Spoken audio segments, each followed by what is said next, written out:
Okay, should be live. Don't know if they can hear us though. We'll find out. Yeah, haircut, don't I? Yeah, you do.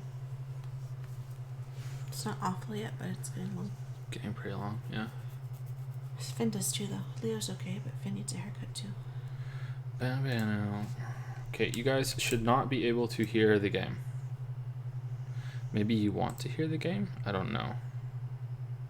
If they hear the game, will they hear us? Because the questions are the important thing. No, I don't think so. Okay. Maybe they can't hear the game. I don't know, they're gonna have to let us know. I kind of don't want them to be able to hear the game, maybe. I don't know. Can you guys hear the game? Is anyone even here? There's one person here. 2 people. Can you guys hear us?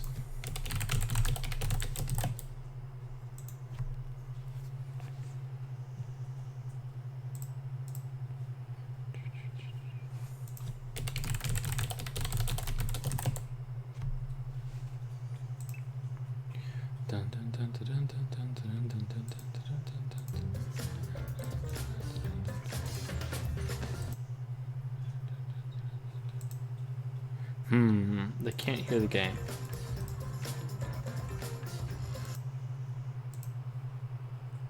Still can't hear the game. That's a shame. That's a shame. I guess we don't need to have the game. I guess we can just have it muted or whatever. It's fine. Hey everybody, so we're doing the Patreon Q&A. We're gonna be just sitting here pressing triangle the whole time as we're here. Triangle. Y while we're here in order to do the casino for the coin thing. But yeah.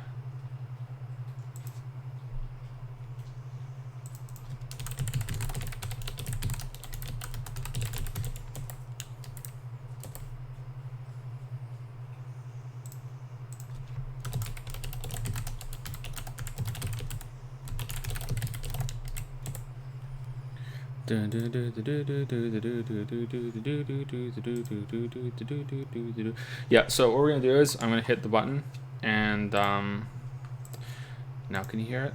No. Why can't you guys hear it? That's so weird. Yeah, anyway, I'm on a laptop and Lily is on her computer next to me. And we're gonna go all the way down to this one because this is what we're gonna continue with. And we're gonna load the save data. And we are going to love my keyboard. Yeah, the microphone is really close to me, so if I sound weird or if I sound bad, let me know. And we're gonna go down to extra, and we're gonna go to casino. Are non-patrons supposed to see the stream? Yep.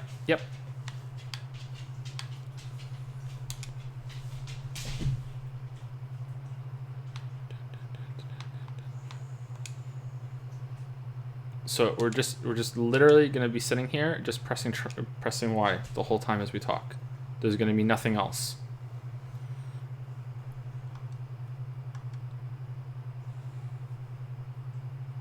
This is the whole thing. And I just made the window bigger. I wonder if that's gonna affect you guys.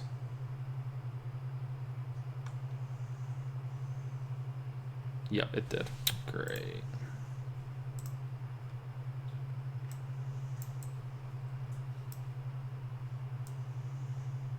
Yeah, the dogs are here.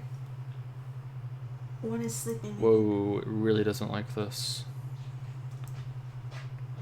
It really doesn't like that. All right, that's not too bad, right? You guys can see, there's a little bit of a border.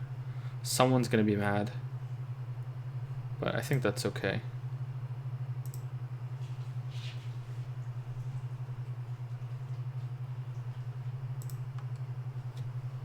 I think that's all right.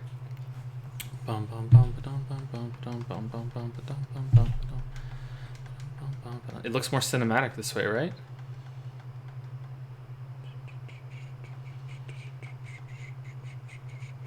Way more cinematic. Okay, so you guys shouldn't be able to hear it, and you still can't. I'm just going to mute it just in case it just starts working randomly throughout the thing. That would be unfortunate. And Danganronpa is just in the background, right? I have not played it all at once, but yeah, it's just in the background. There's not going to be anything else. It's just what you see on the screen right now. This is all it's going to be. There's going to be nothing else. So if you are someone who hasn't seen it and doesn't want spoilers, or if you're someone who is really interested in following the story of the game so far on stream with us, then you don't have to be here. So don't feel like you're going to be missing out on anything.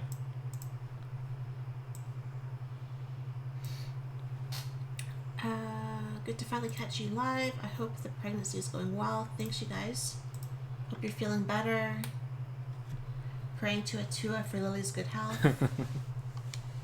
How are you today? How are the kids, the dogs? Did you tell the kids about the pregnancy? Dogs are okay. Yeah, we told them, but they don't really understand, right? Leo definitely doesn't understand. You tell Finn there's a baby in mommy's tummy. He goes, no. No. You say, is it a boy? He goes, no. You say, is it a girl? He goes, no. So who knows? Should I tweet out that we're here? If you didn't know I was streaming right now, would you want to know on Twitter? Probably should. Probably? Well, because I know some people have been waiting for it, and they might be a little bit miffed if, they miss it. Maybe. I've seen people asking, when we were going to do it. We didn't tell the dogs. Dogs are supposed to know these things, but ours never do, so...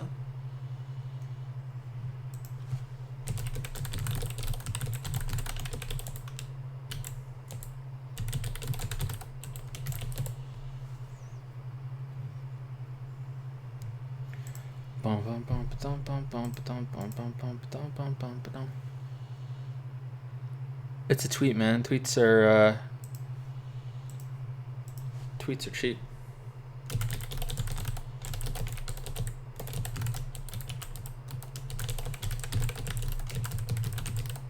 You know what? What? We didn't do that list thing. The thank you list. For Streamlabs? Yeah. You should be able to pull it up. Or I can do it. I'll do it. Don't worry. I'll take care of it. Thank you to Mark Zapan, who just subscribed with Twitch Prime for 2 months in a row and says your Danganronpa character voices make the stream's magnitudes funnier. Some people don't like them, so thank you for enjoying them. And thank you to Fabulator K, who subscribed with a tier 1 sub for 2 months in a row and said at long last I'm able to catch the stream. Ooh.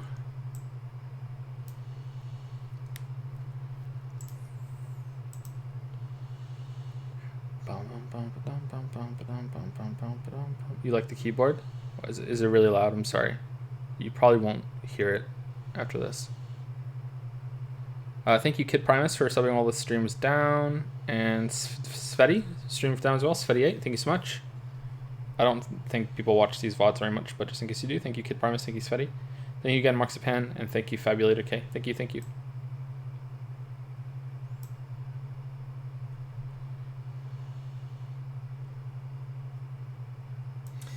Name your next kid Nagito. Nagito? No balls? Well, we've established who has balls and who doesn't, right? So we don't need to... Well, I'm pregnant, so we don't need to prove anything with names. See what I did there? I see what you did there, yeah. Yeah.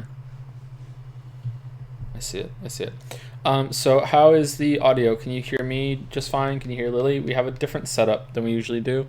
We both have our own desks and we both have our own computers. I am on a laptop. Lily has her computer. And yeah, so we're a little different than usual. So just want to know if we're okay. The microphone is in a different place. And the background noise should be quieter because we got a new fridge. But sometimes it makes noises just out of nowhere, very short-lived noises. But the laptop is a little loud sometimes, so we'll see how it goes. Absolutely A-okay.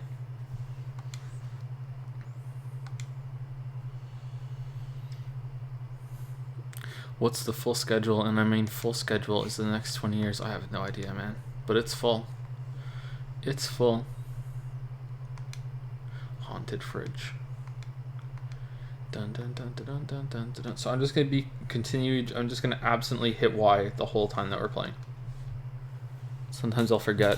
Hopefully we don't run out of coins. What are some of your favorite horror movies? Favorite horror movies? Do you have any favorites? I think my favorite horror movie of all time is probably The Cabin in the Woods.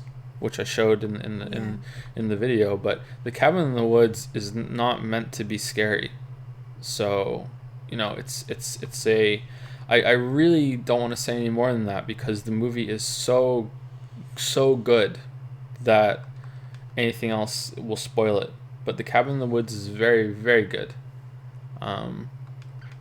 I thought most people agreed with that, but I had a comment that said basically, you showed the Cabin in the Woods one of the shittiest movies ever, and I was like, whoa, what the hell? Like, that's kind of weird. Cabin in the Woods is really, really good. But yeah,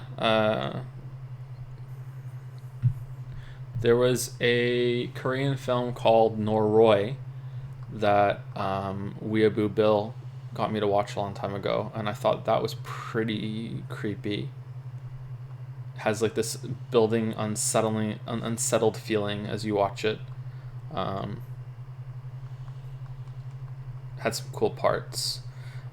Zombie horror movies. My favorite zombie movie is probably Shaun of the Dead, which I'm surprised at for a comedy that by the end it stops being a comedy. I thought that was pretty good. The latest horror movie that I watched was Annihilation, and I thought it was decent. I didn't think it was great, but I thought it was decent. I agreed with Your Movie Sucks' video on that quite a bit. And on Annihilation. Again, I'm trying to avoid spoilers for a lot of stuff. We just watched Haunting a Hill House, and that's not a movie, but I thought that the first, 6 episodes? Yeah, it's 10 episodes, right? It's 10 episodes. It peaks at 5. 6 was good, and then it kind of starts to drop off, I thought, after that. Yeah. Everyone after that is just a little bit less than it could have been. It peaked at episode 5, and then it was almost as good in episode 6, or 75% there, and then after that, I'm still thinking about episode 5, and it's been like a week later, and I'm still caught up on that. So after that, the ending is pretty bad. But I enjoyed that quite a bit. The Haunting Hill House is the new Netflix show. Weeaboo Bill, yeah, I have a friend named Bill, and he's a weeaboo, so we called him Weeaboo Bill. What a great story, huh?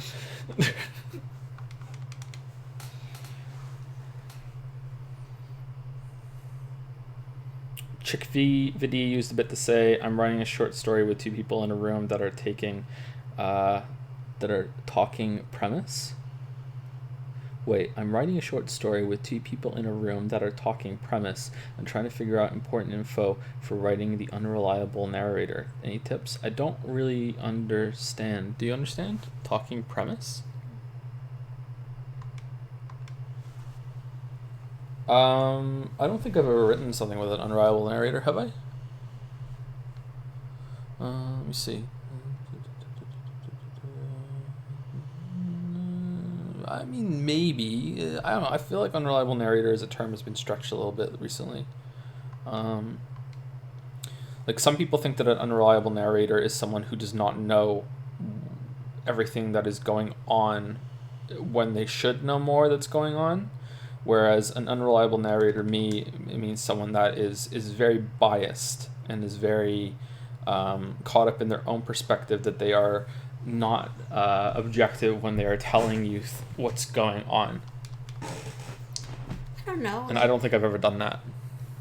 I write from multiple character perspectives each novel. So not everybody knows what's going on all the time, obviously, and not everybody is in on it, but I feel like that's a big stretch still. I don't know if that's the same thing. Like, when one of them is the killer, but you don't know they're the killer, that's one thing, but when the other people don't know the full story, right, and it's from their perspective, then that would be kind of unreliable, because they're narrating in that moment, but I don't just have one narrator, so maybe that's cheating.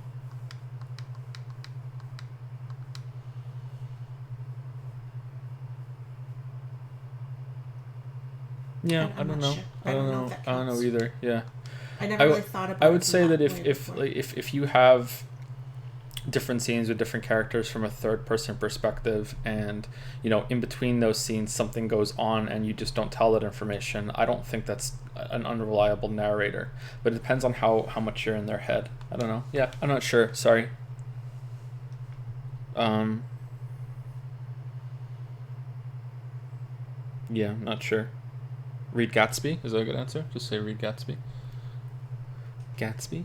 AbyssFox13 has resubscribed for 5 months with a message. Leon, thank you. AbyssFox13, thank you. Gabo Passion, or Gabot Passion, has resubscribed for 2 months with a message. Hello, all the way from Argentina. Normally, I'm a VOD boy due to time zone differences. Glad I can catch something live. Well, it's the Q&A stream, so I'm not sure how interesting it'll be, and the visuals are just going to be what you're seeing right now. So, yeah, it might not be the most exciting stream, but some people really like these. Just treat them more like a podcast and just listen to it if you're interested in the questions or the answers. Yeah. If we could set this up a little more reliably, like imagine if we could do it during the day, then I would have something more like, we could put the question up on the screen when we're talking about it, you know what I mean? But yeah. Maybe I can still do that, I'm not sure. That's okay. Sometimes the questions are long, though. I'd have to put them in like in a word pad and put it up there. I don't know, yeah. We'll see. It's okay. Have you seen Swiss Army Man? Movie about, not a spoiler, this is the concept that got... Yeah, I've seen the trailer. Yeah, a guy who is stranded on a desert island, and then he finds a corpse played by Daniel Radcliffe, who farts so much that he uses Daniel Radcliffe as a motorboard to sail back home. That's the opening of the movie, by the way. The corpse is a Swiss Army knife of a person because he can use him in multiple ways. It's hilarious. Yeah, it's a really, like, what the fuck trailer. I haven't seen the movie, but it looked interesting. Is it good? Like, he's clearly a metaphor for something, right? Yeah. Oh, damn, 800. Nice. Yeah, I haven't seen it. I'd be interested to see it though. One of many movies I haven't seen, but I wanted to. Mr. Big Stuff has resubscribed for 13 months. Thank you very much, Mr. Big Stuff. 1 month into the 1 year club. I love you, son. Thanks. I needed to hear a male role model say that. Love you, son. Love you, son. Thank you, Mr. Big Stuff. With a name like that, though, I should say I love you, Dad, right? Mr. Big Stuff. I was gonna say maybe it's not really appropriate. Ooh, Nebblehead has subscribed for the first time with Prime. I've said your name before, Nebblehead. Maybe my list is broken, or maybe it's a returning sub. Thank you very much, Nebblehead. Welcome to Prime Time. Clarification: I'm writing a short story about a character who is talking with his psychologist, but his problem isn't in his head; it's real, and the psychologist is lying to him. I'm not sure what that thing is, but I'm trying to figure out how to write it where the reveal makes sense. Okay. That's interesting. Well,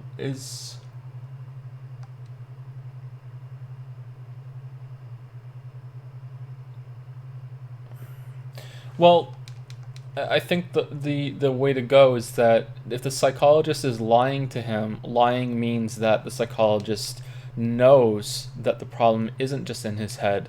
So that means the psychologist is in on it. So why would the psychologist be in on it? Has this person seen something that has made him need to see the psychologist, and a company is forcing him to see the psychologist? Is the psychologist in on some conspiracy? Is the psychologist part of whatever he has seen? So if he's seeing things, is the psychologist part of those things that he's seeing? Has the psychologist gotten into psychology because they had a similar experience when they were younger, and that's led them now into that they're more likely to believe what the person is saying because they've seen it too? No, but the psychologist is lying. Yeah, but maybe they're lying. Why? They're lying as a means to help resolve the issue, because if they turn around and say, "Oh yeah, I've seen it too," okay, that's interesting. That's only making the problem worse. So they might believe him, but be purposely trying to. Yeah, that's interesting. So what's the word? They've seen some sort of nightmare thing or whatever, right? And they know that there's nothing you can do about it. So other people that have seen it, they lie and say, no, it's not real, even though it is. That's interesting. Yeah, that's interesting. I don't know. Yeah, I would use that as the hook to get into it, and then figure out how it's going to be revealed. You have to figure out what it is first. And you have to figure out too how far the psychologist is actually lying, or if it's like legitimately lying, or if it's more like trying to dissuade, and trying to no, it is in your head. You know, how lying comes across to me as being a lot more aggressive and a lot more manipulative and everything like that. So how far you're willing to take it. Just got here. Can you summarize the Joe versus Clickety saga? No. No, not really. Just a really dumb argument.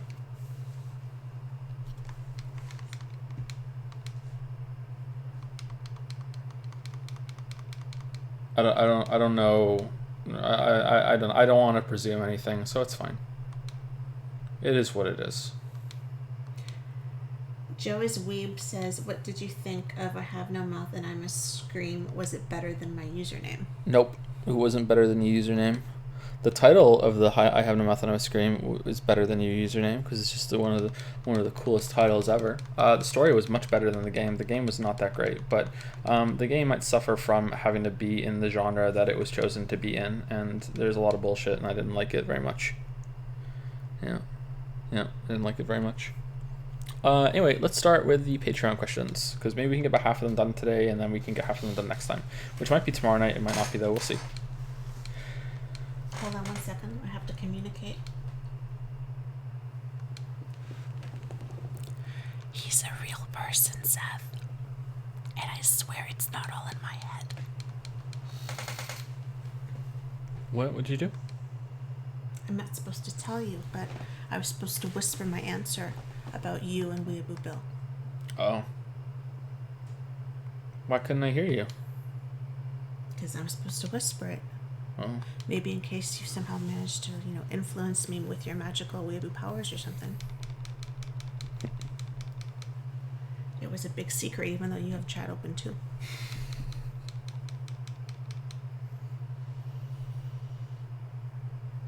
Mic is broken.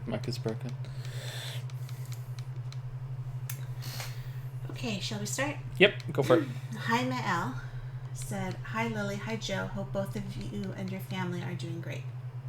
At the time you should be reading this, Spooktober must be finished or almost at least. So my first question is, which game include Until Dawn, even if you don't find it a game, did you enjoy the most and why?" Okay, so we played Until Dawn, Silent Hill 1, Silent Hill 2, I Have No Mouth and I Must Scream, and Alien Isolation, right? We didn't play any others? We played Red Dead Redemption 2, but that wasn't a horror game. So we played 5 horror games. That's not too bad. I wish we had played 2 more, but, things happen. I think Until Dawn was my favorite. I really think so. It was the most interesting. It was the most compelling when it came to the scares, because I was afraid that the characters would the repercussions for actions. It was funny, it was entertaining, but it was still very flawed. But I think Until Dawn was my favorite. Then probably Silent Hill 2. I would probably rank them Until Dawn, then Silent Hill 2, then Silent Hill 1, then Alien Isolation, and then I Have No Mouth and I Must Scream. Did I play another game on top of that? I can't remember. I don't think so. Yeah. Despite what many people think, I did not hate Silent Hill 2. I just don't think it's a great game. That's all. I think most people would agree that Silent Hill 2 is not a great game, but that it's a great story and a great experience. I don't think many people like Silent Hill 2 for the game part. They enjoy the interactivity, but the game sucks, right?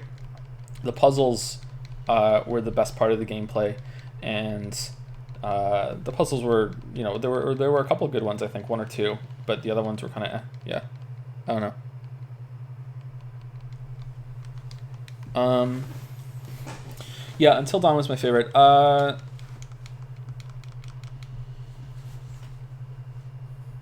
The problem here is, some people say that you're going to stream a game and you might not like it as much as you would because you're streaming it, and there is some merit in that argument. It's not going to affect me when it comes to scary games, because I know I'm not going to get scared anyway. I have played many horror games before we started playing horror games this month. Many horror games, and I know they don't scare me anymore. So that's not going to really affect it. And when it comes to story and becoming invested in characters, I don't know. I think the God of War video proves that isn't the case. And if I ever do make a video or I want to take something very seriously, I'll play it a second or a third time anyway. The first experience is important, but I think I can get 90% of the way there when it comes to enjoying story and gameplay and becoming invested. But the other problem, or the deeper problem, I think, that doesn't get brought up ever, I don't think. We've discussed it before, but I was the one who brought it up. I don't think anyone else did, but maybe I'm misremembering, is that sometimes streaming a game will make me like it more, not hate it more. I will like it more because we streamed it. And I think Until Dawn is one of those games. I think that if I played that on my own, I still would have had an okay time. But I think by streaming it, I had a better than okay time because it was fun to have that shared experience going through with everybody and making the jokes and laughing at it or with it sometimes. Yeah, I think that that's the case. And I wonder if that's the case for some people watching too. I wonder if some people have enjoyed Persona 5 or Xenoblade Chronicles 2 or Until Dawn or maybe even Danganronpa more by watching it on the stream. Not even because of me. It might be because of chat. There's this communal experience. Everyone's along for the ride. Yeah, it's sort of like watching a movie in a theater and you can talk to everyone psychically, because if you want to, you can just shut up and just shut it all out and pay attention, apart from the streamer who you're seeing it through. So yeah, I wonder if how much of a factor that is. But yeah, Until Dawn was pretty good. It looked decent. The frame rate wasn't that great. It was interesting. I think that it's really funny that it is the best David Cage style game that is out there, and it wasn't even made by David Cage. But who knows? I haven't played all of his games, so maybe it's better than. Maybe it's not as good as I'm giving it credit for. Yeah, I wish it made a little more sense. I wish that the story was a little more interesting. It definitely had the budget for it. So again, I just wonder where the writers are at, and that's the question that I'm wondering a lot lately. I feel like there's something I'm missing about the puzzle when it comes to games of why do games have such bad writing, because it can't be bad writers. There's no way. The writers have to be somewhere. And, we've talked about this a lot on stream before, and if writers have the authority to make decisions and, if they're on the top level. But yeah, I don't know. There's something else that we don't have all the information for sure. But yeah, Until Dawn is my answer.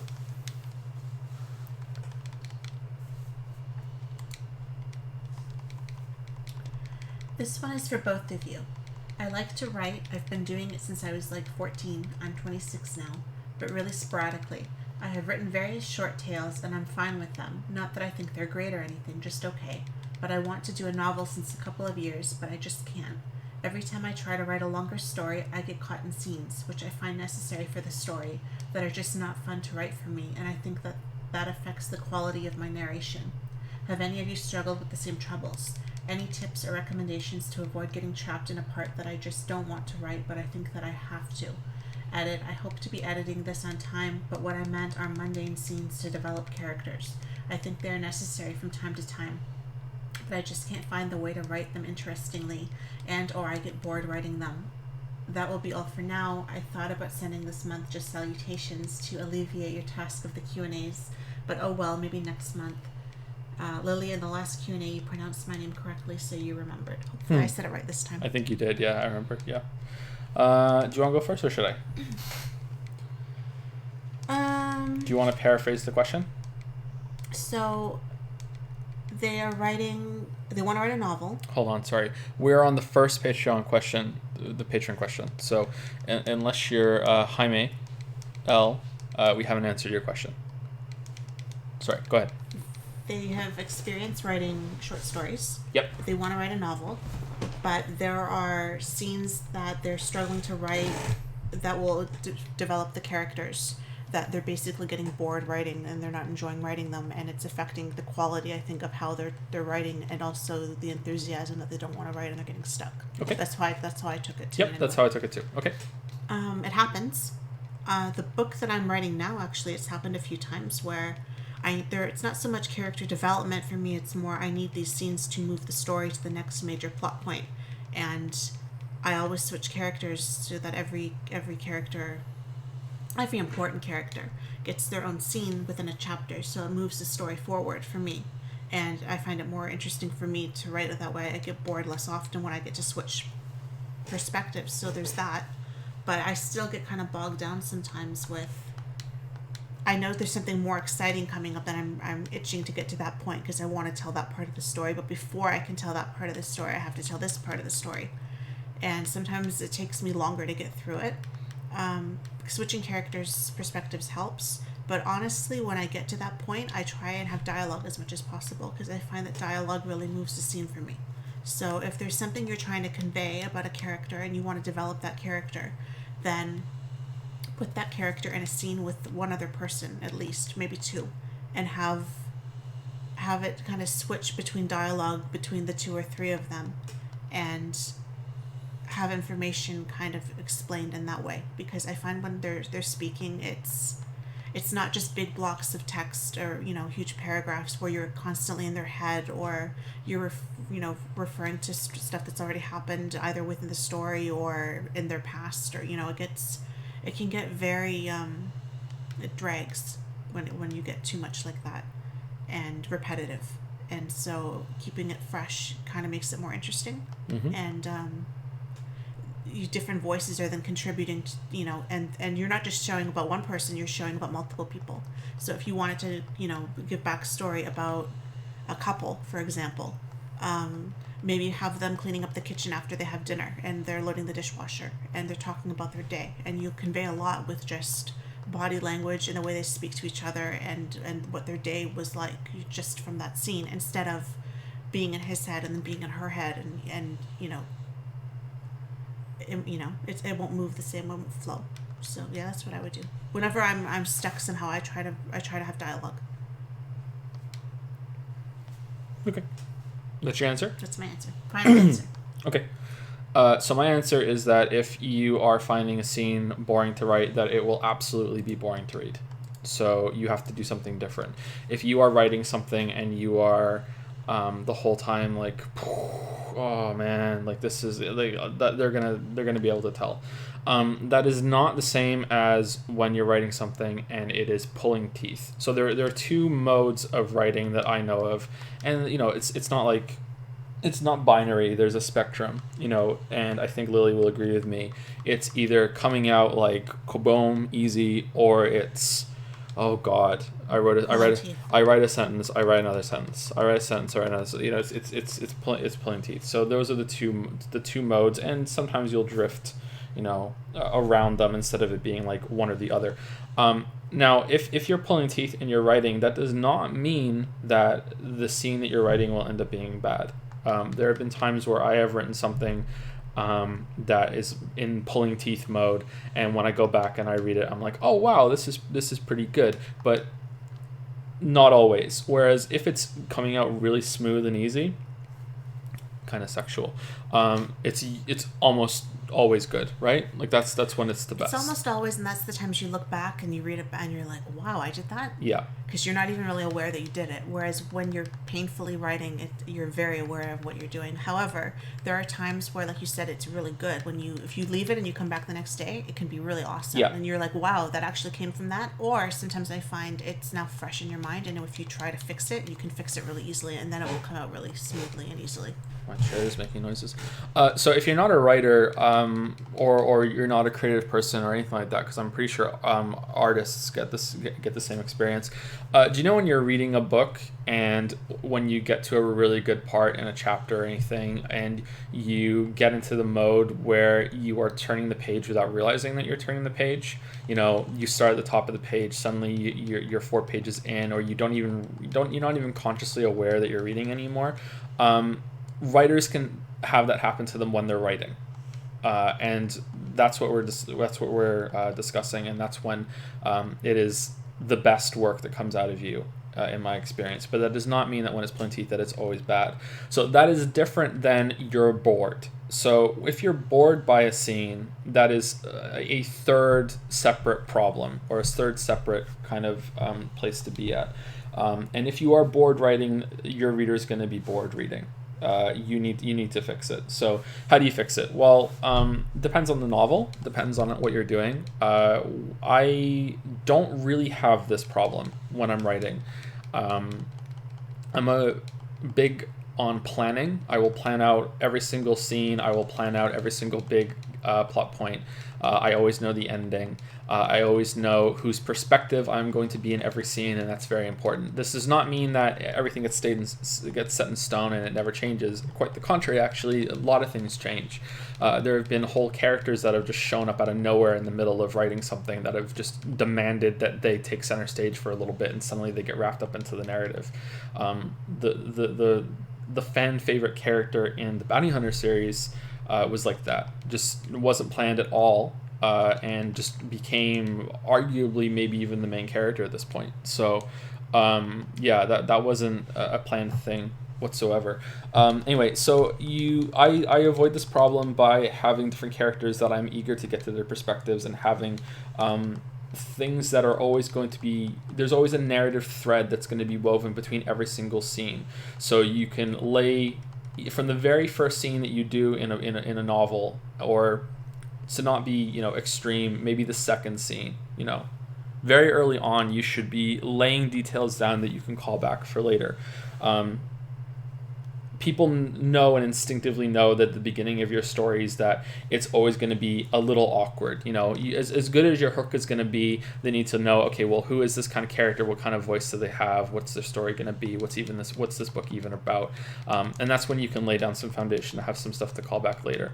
These can be jokes, they can be details, it's anything like that. A running gag, a running question that is continually asked. A character keeps repeating the same thing. Just little things like that. But you don't want just one or two. You want more things like that. But if you don't like that, or if you're writing a novel that is only from the perspective of one character, whether it's first person or third person, I really like switching perspectives, and I look forward to going from one to the other.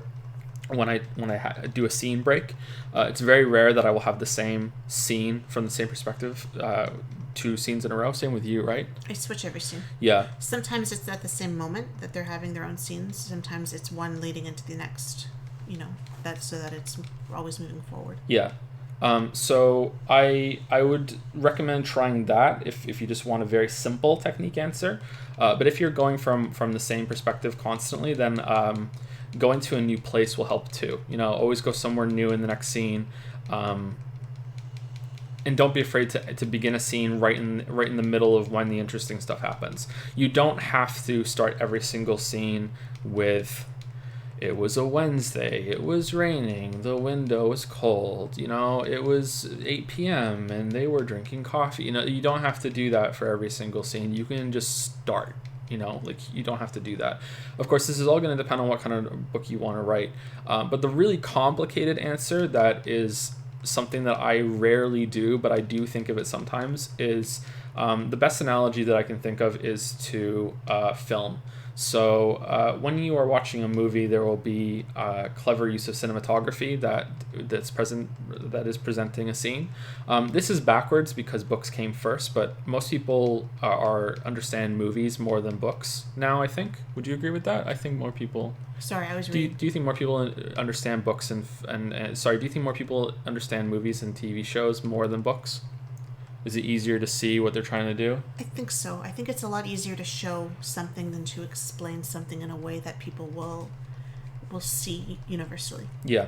Okay, so the way that the presentation and the camera can be used in TV shows and movies, that's what your narrative voice is and your prose is in books, or can be. It's not only that. It's very complicated, really. So there are techniques in prose, in diction, everything that you're writing, how long your paragraphs are, how much dialogue you have, even if things rhyme, the pacing of paragraphs, the pacing of sentences. How many long sentences are you going to have before you have a short punchy one? Are you going to have a lot of short punchy ones in a row? Are you going to have a lot of short paragraphs? Are you going to have a lot of long paragraphs? How many are you going to mix them all in?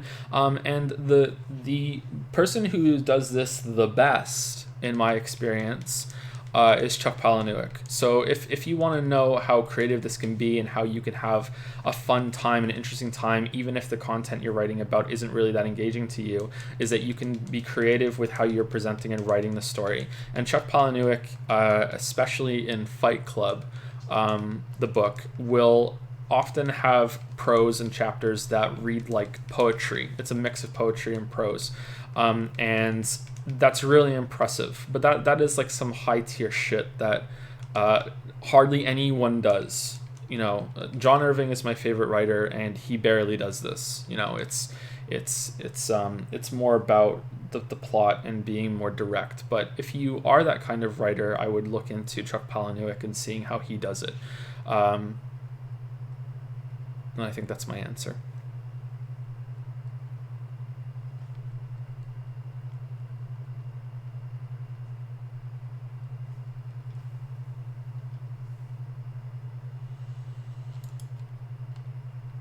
That's it for them. You want to go another one? Or? Sure, let's keep going. Carlos S. says, "Hello, Joe and Lily. How are you tonight? These are my questions for this month." Hey, Carlos. During the past stream, you've mentioned that you think American Gods was a disappointing book. Could you elaborate on that? Oh, wow. Well, we can both dogpile on it, huh? I almost didn't finish that book. Yeah. That book was so bad, in my opinion, that I got about, I don't know, I wasn't getting into it even halfway through, and then I got 3/4 of the way through, and I just wanted to be done. Yeah, so let's talk about Neil Gaiman. Okay, so we're going to talk about spoilers for American Gods. So if you have not read American Gods, you might want to go away for a little bit, or hopefully someone in chat can say, hey, they're done talking about American Gods. If anyone doesn't mind doing that, if you care, you probably should care if you haven't read it, because American Gods is a renowned book, right? Yeah. People love that book. It's one of those books that I wanted to finish, so I could say that I did finish it. It wasn't the first thing of Neil Gaiman's that I've read, and it wasn't the last thing of his that I've read, but it is definitely the thing that I liked the least. I enjoyed it. I didn't hate it, but I didn't love it. And I thought that it was going to be so much more than it ended up being. I was very disappointed. So here's the story of American Gods, how I started reading it. I started watching the show. I watched the whole first season, and I loved it. I think it was one of the best first seasons of any show that I've ever seen. Lily has not seen it, but we got the book after I watched the first season, and I read it, and then you read it, right? Yeah. So I really want to know what happened next. I highly recommend the show. I think the show is better. However, I do have to say that the show is currently in development hell for its second season, and it may not even get a second season. I don't know. Maybe the second season is coming out soon. Maybe we won't get a third season. I know they had to change showrunners, and the showrunner was a big reason of why I wanted to watch it, because the showrunner was the same person who did Hannibal, and Hannibal is just one of the best presented shows that I've ever seen, and American Gods was the same way. Excuse me. American Gods was the same way. Just gorgeous, absolutely amazing. It was like a 10-hour long movie. Just so good. Same with Hannibal. Hannibal was just shot so well. I was very disappointed in the book because I feel like at the end I put the book down and I went, why did I even read it? What was the point? It was like it went nowhere, nothing really happened, and the resolution to the story was really bad, and I liked a subplot more than the main plot. So I don't know if it was because it was limited too much to the one character. Shadow Moon is the main character's name. I don't know if it was too limited to that one character. And the show is better because it can move between the different characters and it can take a more flexible approach to showing everything that's going on, whereas it was mostly about Shadow Moon in the book instead of everybody else. There were scenes that were written coming to America, and that every major part of the book opens with a coming to America story, which is written by a character within the American Gods world. That is some bit of history and how gods were like walked the earth and what they got up to, and I thought those were more interesting than the book overall. And I thought the story involving, what's the town called? Do you remember the small town he moves to at the end? No. There's a small town he moves to about 2/3 of the way through the book, and there is the subplot there that I thought was more interesting than the main one. That was the most interesting part of the story. That was the most interesting part of the whole story, and I wish the story had been that. I wish the subplot had been the main plot. Anyway, so American Gods is about gods are real. Every god is real, and we make them real. So if you believe in something, it will become a person and start to walk the earth. So there's a Jesus, there's a Christian God, there's a Jewish God, there's a Islamic God, there is Thor and Odin and Zeus and everybody else, all the major gods. There are small gods. There are gods that only a couple hundred people worshipped in the past. There are large gods. All these gods are real. And there are old gods and modern gods. Yeah, there are old gods and modern gods. Is it new gods or modern gods? I can't remember. Just saying. But concepts can also become gods. So there now in the present day, there are gods that are multimedia is a god. The internet is a god.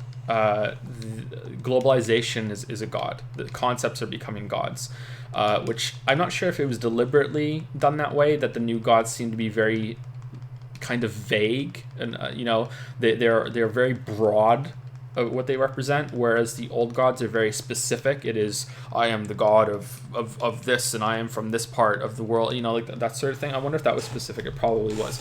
It is a very interesting concept, and it is presented quite well. But we follow Shadow Moon, who is enlisted by a old god that you don't know he's a god when they first meet, but it becomes fairly obvious, called Mr. Wednesday. And if you know anything about mythology, you will know immediately who Mr. Wednesday is, but it's a decent reveal. I think it's done better in the show again. And he is hired by Mr. Wednesday, and it is all about the coming war between the new gods and the old gods. And the old gods have dwindling belief, which means they don't have the power that they used to have, and the new gods have all the power because those are the new gods that people are worshiping, and no one is really paying attention to the old gods anymore. This is a very interesting concept, but I feel like it goes nowhere. There is a meeting between the old gods and the new gods that is fairly tense halfway through, and then Shadow Moon basically just fucks off for most of the rest of the book and leaves and goes to this small town, and he hangs out there for a while where the story gets good, and then he gets wrapped back into the main plot with Mr. Wednesday, and then it's resolved very quickly with 2 or 3 twist endings that are not very good and aren't really satisfying. And if I remember correctly, Neil Gaiman even said that he didn't know how to end the book, and he was talking to, I think it might have been Terry Pratchett, but I might just be thinking that because of Good Omens. Well, he wrote a book with Good Omens. That sounds familiar. I don't know. I think he was talking. I knew that though. I think he was talking to Terry Pratchett, and Terry Pratchett gave him the ideas for the twist endings at the end, and it wasn't very satisfying. It wasn't very good.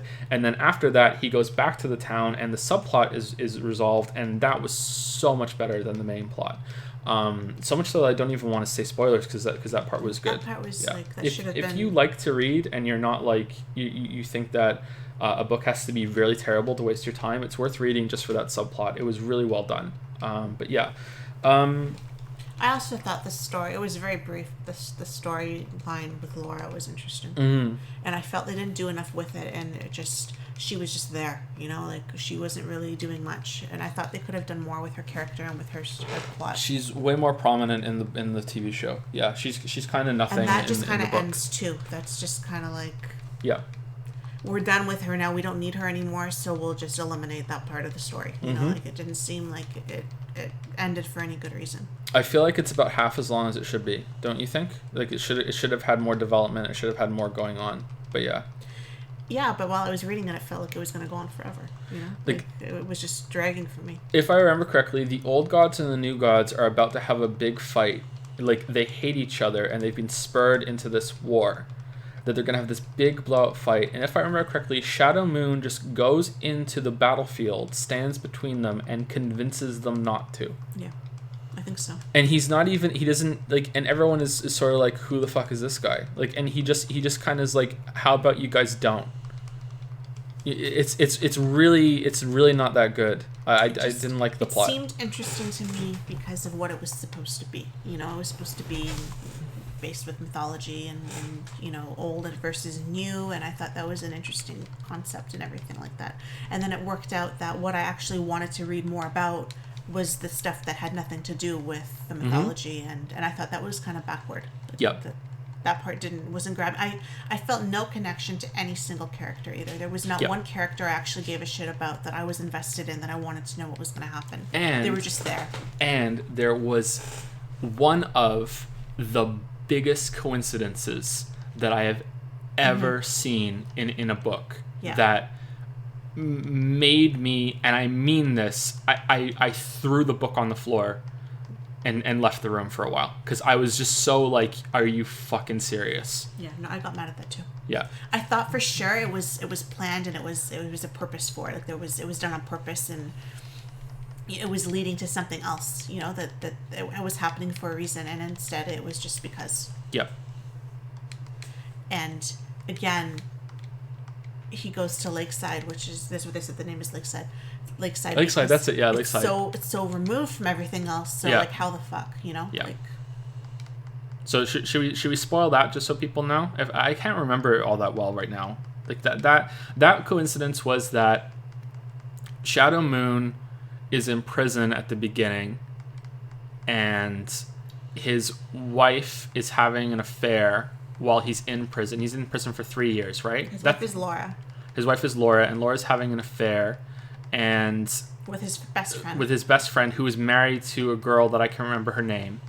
And when Shadow Moon gets out of prison, Laura is killed, and Shadow Moon leaves. In a car accident with the friend. They're both with the friend, yeah. They're both killed at the same time. So Shadow Moon comes out of prison and is now a widower, and with one of the best lines, in the book, that's the only line I remember in the book. What's that? Which is when he goes to the funeral, and the woman walks up to him and slaps him, I think. Yeah. And he's like, the wife of his best friend, and he's like, what the fuck? And you know, and she says something along the lines of, well, don't you know, what was that for? Don't you know how they died? Your wife died with my husband's dick in her mouth. So, you know, that's what that was for. And I thought that was really well done. That's how he finds out about the affair. He didn't know about the affair before that.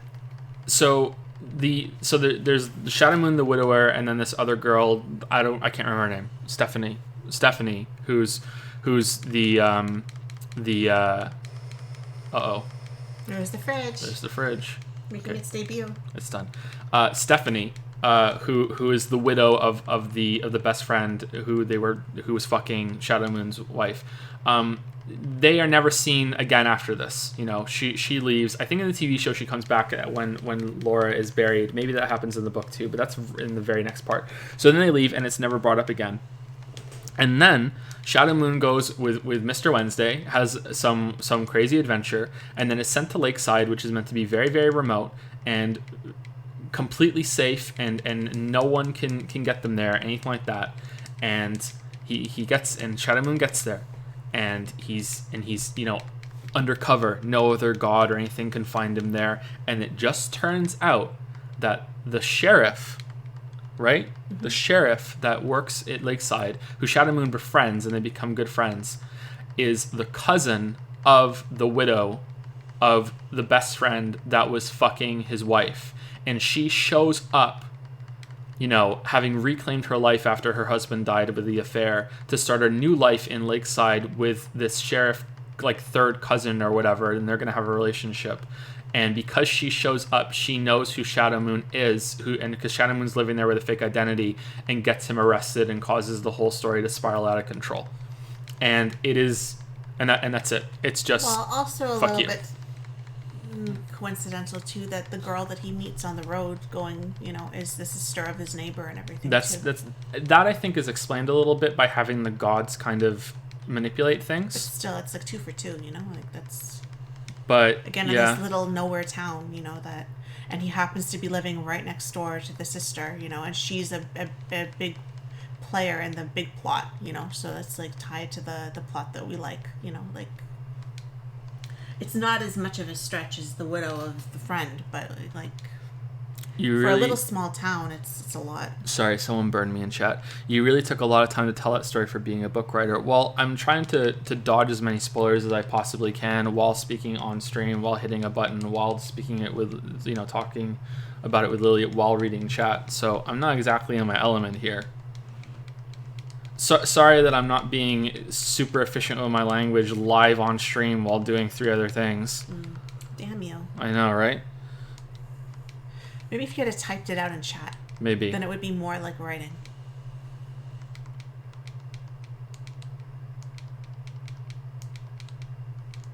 Yeah, I think that's it, right? I don't know. I didn't care about them, and I usually like to care about them. There are a bunch of details that we're not talking about because we don't want to spoil too much of it, because someone else might read it and really enjoy it, and most people like the book, so yeah.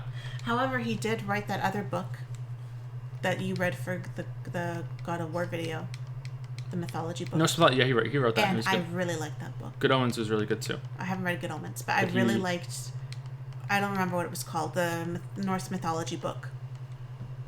You could probably search that and you'd find it. That was good. But yeah, I thought that was really well done, and I thought the way he told the stories, where he stitched everything together, was well done.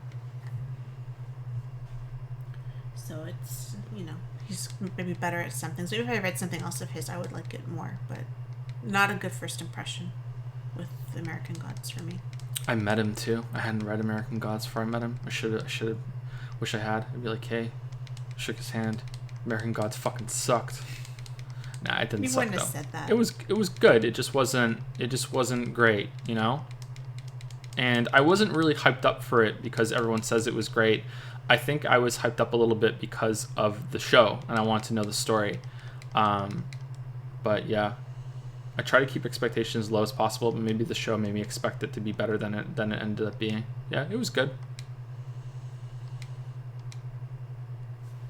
Anansi Boys is a sort of spiritual sequel to, and is way better than American Gods. Is it really? I should look into that, see if it's any good.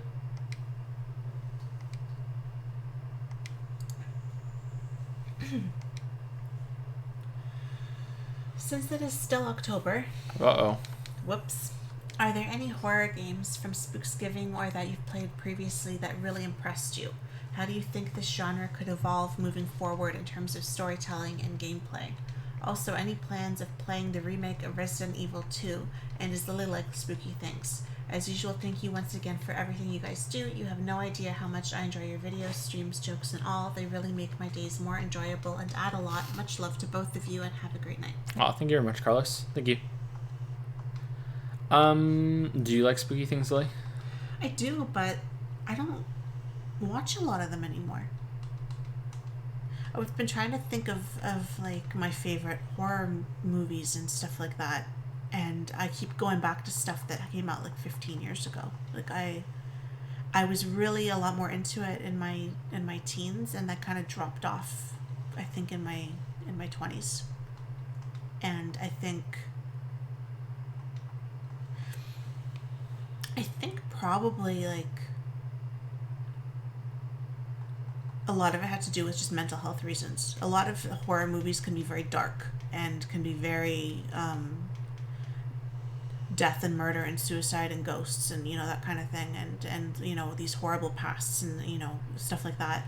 And for a long time I just kind of wanted to watch stuff that was kind of light and fluffy. I didn't really want to watch anything that was too heavy. Mm-hmm. And since having the kids, I'm a lot more sensitive when it comes to stuff with kids being killed or abducted or anything like that. I take it all very to heart now, where I was fine with watching all that stuff before. Mm-hmm. Like a news story or anything, it gets in my head, and I can sit here and have like intrusive negative thoughts for an hour, after having something like that. So there's a lot of stuff that I've just kind of tended to stay away from the genre now. But I do like ghost stories, and I do like anything with witches. I love. Wish I was a witch. That would be so fun. You're a witch to me. Thank you. And it's funny because I write murder mysteries, but it's like I'm in control of those stories, so I can decide what I want to talk about and how far I want to take it. Whereas when I'm watching something, I'm at the mercy of whatever they throw at me. So I think that's what it is. But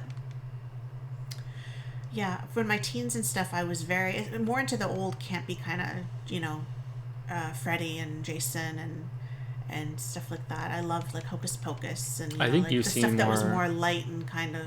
Yeah, you see more slasher movies than I have, right? Yeah, my dad loved them. Yeah. My dad used to get me though. My dad, we would turn off the lights and we would sit there in the dark and we'd be watching this shitty 80s, campy kind of. They're in a tent and something's outside and this stupid girl always goes walking by herself in the woods and I'm sitting there thinking, why is she walking all by herself in the woods? And he would just grab me and go, "Are you scared? Are you scared?" And the one time we were watching something and she went into the bathroom and she's running the shower and he's right outside her window and he's going to come in and go for her. I don't remember what movie it was. And I had to pee really bad. So I remember we had the lights off except there was one in the kitchen and I walked down the dark hall and I went into the bathroom and I shut the door and I turned on the light and I sat down on the toilet to pee and the light bulb burned out and I screamed. So even though I knew it was stupid, like it still got me anyway. The chances. Oh, I never forgot that. I must have been like 18 years old. I screamed. That was the end. I stopped peeing so fast. You wouldn't believe how fast that pee just stopped. Can you sabotage a light bulb? Can you do something to a light bulb to make it burn out a second after turning on or so? I wonder if you could, scare the kids a little bit when they're older. Maybe. I'm fine with gory though. I don't have a problem with the gory movies. It's more just the stuff that's more psychological that I don't like. Stuff where they're abducted and tortured and stuff like that stuff tends to stay with me. Not so much about the blood and everything and the guts. It's more that it could happen to you, kind of psychological kind of thing. But yeah, I love haunted houses, and even though I'm a scaredy cat, the Haunting of Hill House really scared the shit out of me. There was like 3 nights after we watched the first episode. In the first 10 minutes, I almost made him turn it off. I had to close my eyes at one point. I was too scared. This is how much of a wuss I've become. And for 3 nights after that, I refused to drink water before bedtime because I was scared I'd have to get up to have to pee in the middle of the night. Shameful. And when you walk in the bathroom door, there's a mirror right in front of you, and I was terrified. I'm not scared of ghosts or Shameful. that these things are real. I was scared of what I might imagine in the middle of the night when I'm half asleep. When your eyes can play tricks on you. So yeah, I wouldn't pee the last, and then I was so brave. I've peed since I watched it now, so now I'm good. Nothing got me, nothing grabbed me, nothing came at me in the mirror. I'm good now. I think once if you're exposed to a lot of gore, it doesn't, it's something that's initially very like, oh wow, but then you get used to it. I think I'm more turned off by more grounded kind of physical stuff now. If you see a character like cutting their arm slowly, or it's more deliberate rather than oh, here's a bunch of intestines falling out. You know what I mean? Like it's the more subtle stuff that gets to me. I wanted to be a surgeon, right? And I wanted to do autopsies at one point too. So I always found that kind of cool. When you would see the slicing of the arm and everything like that, and how the skin would separate and the tissue and like the blood and that kind of thing. I was always like, ooh, like how much closer can I possibly get to the screen to see what's actually going on in there? Like that part always appealed to me. Even though I'm not gonna do it anymore career-wise, I still find it fascinating. But so yeah, are there any horror games from Spooksgiving or that you've played previously that really impressed you? And how do you think the genre could evolve moving forward in terms of storytelling and gameplay? Also, any plans of playing the remake of Resident Evil 2? Yeah, I'll probably play Resident Evil 2. I'm not sure if we'll stream it, but I'll play the remake. I enjoyed the remake of Resident Evil 1, and I don't think I played Resident Evil 2 on my own when it first came out. I've played Resident Evil 1, 0. I've seen people play 2 and 3. I've played 4 myself. I've played 5 with a friend in co-op. I haven't played 6. I've played 7. It's a pretty decent series. I think if you want to know, like, the video wasn't out when you wrote this comment, so this question. The video that I just released is got ideas of where I think that the horror genre should go to make the games better for me. Apparently this means that I demand this, and anyone who disagrees with me thinks that the horror genre is shit, but I it's just for me.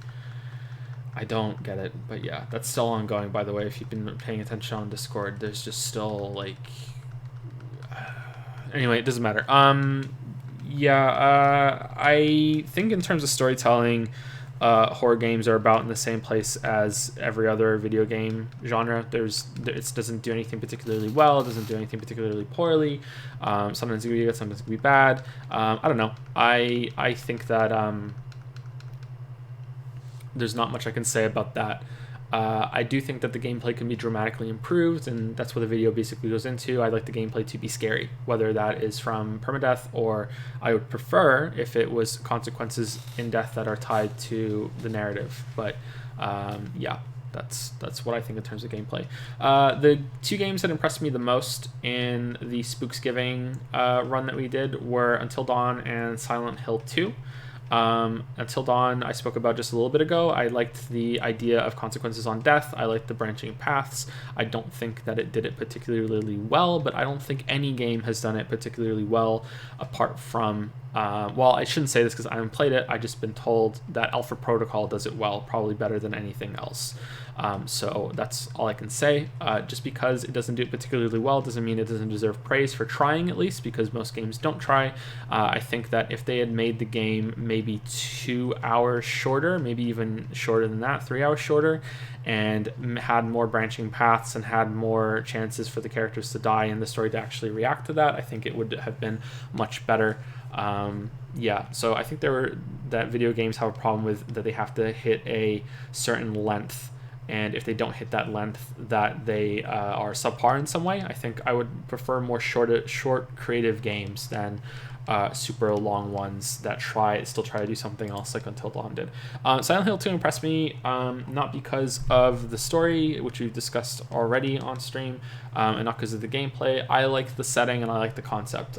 Silent Hill 1 and 2, I both played them last month, and there are two versions of Silent Hill, one in each game. I mean the actual town or itself, not the game version. There's the version in Silent Hill 1, which is a actual physical place that is physically overrun with the demons, as far as I can tell. The demons in Silent Hill 1 are actually there. They are real. They have been created by an entity. Or at the very least, everyone can see the same demons, even if they are just all in, projections of things, I'm not familiar enough with the story in Silent Hill 1 to know for sure, but that's how I got it from people telling me on Discord afterwards. That is the first version of Silent Hill, the town. The second version of Silent Hill, the town, is the one that we see in Silent Hill 2, which is a place that is different for everyone that visits. And that is the vastly more interesting setting for me, that you go to Silent Hill 2 and it will morph and change itself around what you have done or what you think. And that's really cool, and I really like that setting. Unfortunately, from talking to some people, I've been told that Silent Hill 2 is the only game that does that Silent Hill in the other games is the version from the first one. I'm not sure if that's the case. Maybe I misunderstood what I was told. Maybe some of the later games that some fans don't consider to be canon do it, so they were disregarding those. I don't know. I don't see how that could be, but that's what I've been told. So sorry if that's wrong. I thought that the setting was very impressive, and I really liked the concept, and I wish that there was a better version of that, maybe updated with some better gameplay and a story that has the depth that the concept deserves, but I understand that I am in the minority with that opinion. So yeah, I don't want to die on that cross again in another stream, so let's not get into that, but I really did enjoy the concept. The horror game that has impressed me the most overall is Soma, because I really enjoyed the story. And again, this is something that a lot of people who watch the video just ignore for some reason. I said that Soma isn't a horror game because none of the gameplay is scary or horrific, so therefore it is not a horror game. Apparently this means that I think that the whole experience is complete shit and nothing about it is horrific, even though in the video itself I say that the story is horrific and has a lot to think about and is definitely horror and is very effective. And then I go on to talk about it for, I think, 15 minutes, maybe even longer than that. Like the story in Soma is not only the best story in any horror game, it is one of the best stories in gaming. It is incredible. It is really, really, really, really good, and it is very impressive. So yeah, I don't know why people. I always like to blame myself and say that I'm not explaining myself well, but I when I plainly say something like, "Hey, this is a really good horror story," and it's ignored, I don't know what that means. I would like to say that maybe the videos are too long and everyone can't remember every single part that was said, which is understandable, but it's happening on the latest video, and that one's pretty short, so I don't know. I have no idea. I'm trying to think of other games. In terms of gameplay, there's nothing that's really impressed me. I think the thing that's come close recently was Evil Within 1. I liked Evil Within 1. I thought it had good gameplay. It was basically a better version of Resident Evil 4. I really enjoyed the kind of weirdness to the gameplay. I liked dropping the matches on the corpses and making them bombs. I thought that was good. I thought the environments in some levels, especially early on, were quite creative. And they were not linear, and you had time to you had a lot of options moving around. I don't think linearity is a bad thing. I just in that kind of environment and that kind of gameplay, I thought it was well done. I enjoyed my time with Evil Within. I enjoyed it more than Evil Within 2, I think. Not that Evil Within 2 was bad. I just thought that Evil Within 1 was more interesting. I enjoyed Resident Evil 7 in terms of presentation. I wish I had played it in VR. I only found out after playing it that, during playing it, that it was really meant to be a VR title, and it was more like a VR horror thing that was kind of spun into the Resident Evil franchise. I wish I had played it in VR, because maybe that could have scared me. The presentation of VR is unique and could get to me.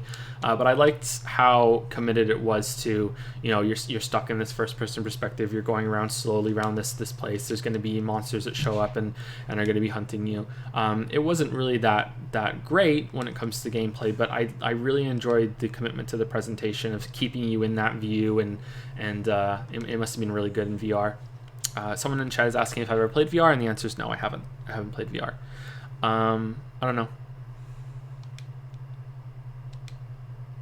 I'm not sure.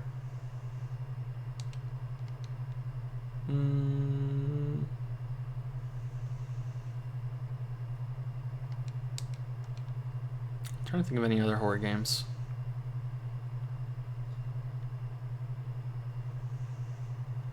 In the past that have really impressed me.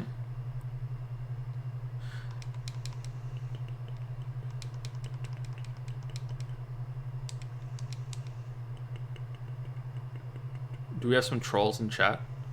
Can you not realize? How can you not realize how stupid you are? Is that directed at me, or is there a conversation going in chat? Not sure. There might be about a conversation. Oh, okay, all right. I don't want to intrude. I can't think of anything else. Sorry. When I was a kid, horror movies got to me. Horror games really got to me. I was scared to play Silent Hill when I was younger. So I guess that's impressive for when I was a kid. I was really, really scared. I didn't want to play it. But that kind of links back to what Lily said about spooky stuff, that I have a lot of nightmares, and the sleep disorder I have creates a lot of vivid nightmares. And for a few years there, I didn't really want to go into scary stuff because it would give me nightmare fuel, literally. But I got over that, and I was able to kind of control that part of the disorder a little bit. Not sure. I feel like there's a horror game that I'm not talking about that I thought was good and impressed me, and now I can't think of it. Yeah. None of the Resident Evils really impressed me. Maybe the first time through, it was like, oh, this is different. But that's fairly old. Oh, Eternal Darkness. Sorry. Of course, Eternal Darkness. Eternal Darkness was great. Really creative, really fun, scary and fun at the same time. How's that? Completely fucks with you. Yeah, Eternal Darkness is great. Highly recommend that. Unfortunately, I haven't played it in a long time, so a lot of the details are missing. But Eternal Darkness is fantastic. If you don't know Eternal Darkness, what it does, just as an example, one example, because I don't want to spoil it, Eternal Darkness is the kind of game that while you're playing it, you're in the middle of some tense like part, there are enemies around you. That the combat isn't that great, but you're in the middle of it, and suddenly the screen will go black, and it'll tell you that your AV cable has been unplugged, and the screen goes dark, and you're like, wait, what? So it does stuff like that to you. It fucks with you as well as having some scares. Some of them are a little cheap, but yeah, it has some scares. Yeah, Eternal Darkness is really creative. It might be a little cheesy now if you play it now. I'm not sure how well it's held up, but I would love a game that tries that again.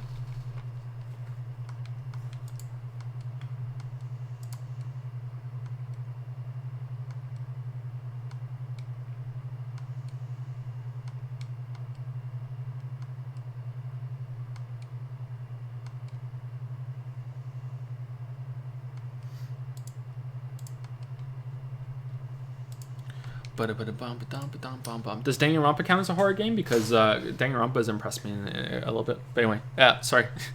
You thought it was done. You start clicking. No, I got a message from one of the people who did their questions. They made a change, and they're talking about making a change on the page. But we have them copied out already, and Who is it? It's Anthony.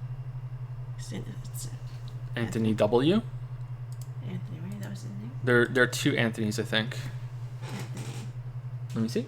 And No. Let's show me that message. Yeah, he just says Anthony. Oh, I think there are two Anthonys. Anthony, can you tell me your last name? He's not saying what the Anthony I. There's another one. There's an Anthony I and there's an Anthony W. So you're gonna Anthony have to. Anthony I. Yeah. So I'm not gonna be able to refresh it and see what it was, unless you want to say what it was. Okay.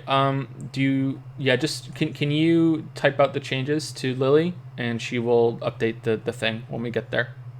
We're not there yet. We've got. We'll probably get this. You might be the last person we answer tonight, actually. But yeah. So let's take one or two questions from chat, and then we'll move on to the next Patreon question. But for now, let me say thank you to Shaq Spieler, as in walk. Shalk. Wait, as in walk. A as in walk. Probably not A, right? Shock. Walk. Shock, like that? Shock Spieler? Probably. Yeah? Hopefully I'm saying it right. Shocks, yeah. Shocks is German for chess player. You will be judged next month. You will be judged next month. Oh, no. Yeah, okay. Germans play chess? I wouldn't think that they would be into that. I'm kidding, of course. Thank you for the resub for the 8 months. I'm gonna say it wrong again, so I'm not even gonna try. Thank you very much for the resub, Spieler. I haven't played chess in so long. I used to play chess a lot. Really enjoyed chess. Thank you, Shushroom, for the 500 bits. Talking about video games being the potential best medium for horror, do you think video games are the best medium in general? You can read a book or watch a movie in a video game, and you yourself are the character and experience the world story directly. I don't think it's the best medium in general, but I think it is the best medium for certain things. I think every medium is going to have its strengths, and as much of a call-out answer as that is, I don't think you can really argue with it. I do think that there is the potential in the video game medium to have your character go through something that you are emotionally right there with them aligned. We've spoken about this a few times on stream before, that they're like fear in horror games.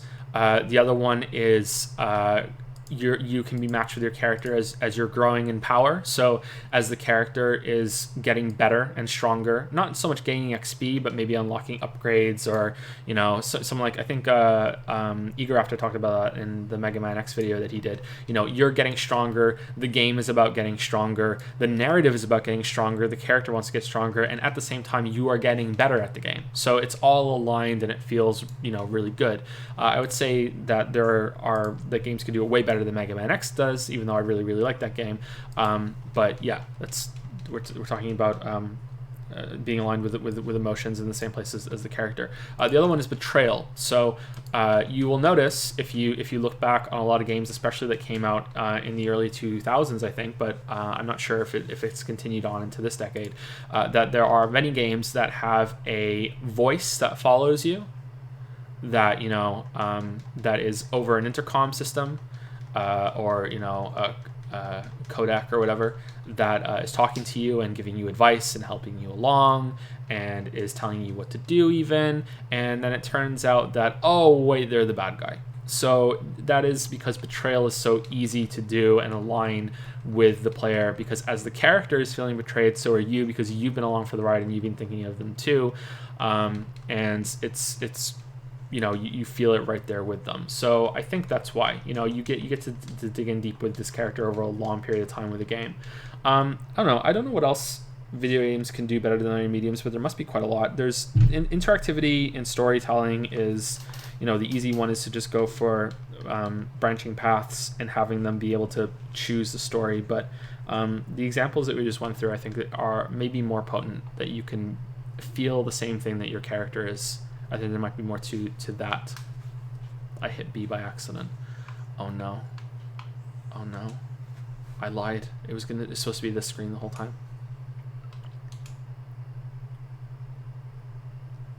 Damn. Oh no.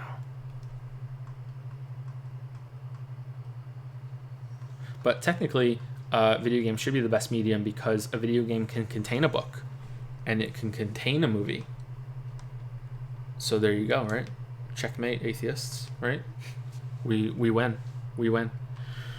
Crocseye has resubscribed for 4 months with haven't caught a live stream in a while, but your VODs are pretty kick-ass. Hope everything goes well for both yourself and Lily. Thank you very much, Crocseye. Thank you for the 4-month resub. Thank you so much.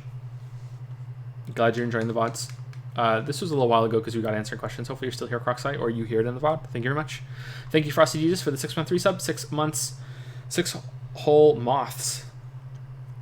Jenna Moth. Gucci gang. This message brought to you by the Moth Gang. Thank you very much, Frosty Jesus. Thank you. Always good to see you. Thank you, Popsicle Daydream, for the 12-month resub. Welcome to the 1-year club, Popsicle Daydream. Thank you so much. 2 months of high-quality weeb streams. Ooh, from my favorite weeb streamer. Ooh, thank you for the wonderful weebs. Oh, twisting the knife, huh? Twisting the knife. Thank you for the wonderful streams. It wasn't weebs, but yeah. Thank you, Popsicle Daydream. Can't believe I'm a weeb now. When did that happen? The other night. It's gonna be so proud. It's gonna be so proud. Thank you, Popsicle Daydream. Angry Bad Elves used 50 bits to say, get to the pet tanko. Oh no. Kiro Miak has resubscribed for 2 months. Thank you very much, Kiro Miak. That was 15 minutes ago. Hopefully you're still around. Thank you, Kuro Miak. Action Caterer using this to say, how about a horror game where your character is never in danger and the lives of the side characters, who we'll assume have been endearingly built up to that point, are the only ones who are able to die and you cannot retry to save their lives. Yep, that was an idea. I gave a summary proposal of that in the video. There was a really good Reddit comment on the video game analysis subreddit that was talking about Alan Wake.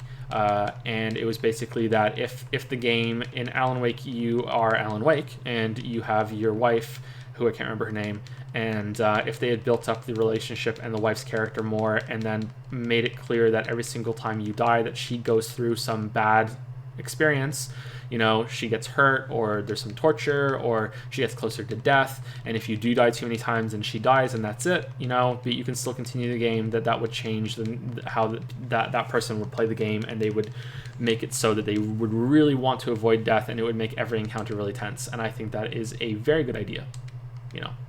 Just one of many ways that death can have consequences in horror games. Ever read or heard about the book Martin Furio? No, I haven't. Have you? No. I haven't, sorry. Is there any question in chat that we can take, or should we just move on to Patreon? There was that one, and then there was another one. Asked a few times. Hey, I know you said on Discord that you are aware of the new Toby Fox game that came out recently, but do you have any plans to stream it? In a tweet, Toby confirmed that this game is a demo of a game that will be released some amount of years from now, and it is not episodic, but the game is only about 2 to 3 hours long, so it may not be the best fit for the length you normally stream. Not sure. Knowing that makes me not interested, but knowing him as well, he might be lying, or there might be more to it than the demo. It might be worth it to play the demo, and then you get a better experience later on when it's all out. So it might still be worth it, but I don't know if I'll stream it. I probably should, because we streamed Undertale, right? it's probably a good experience.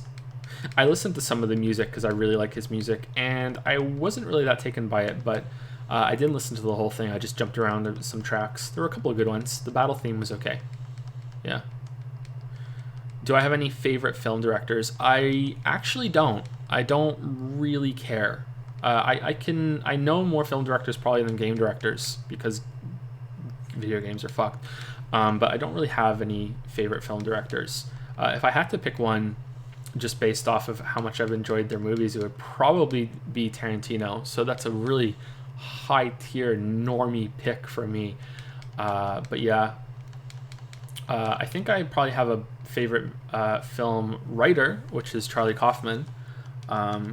Did Eternal Sunshine of the Spotless Mind.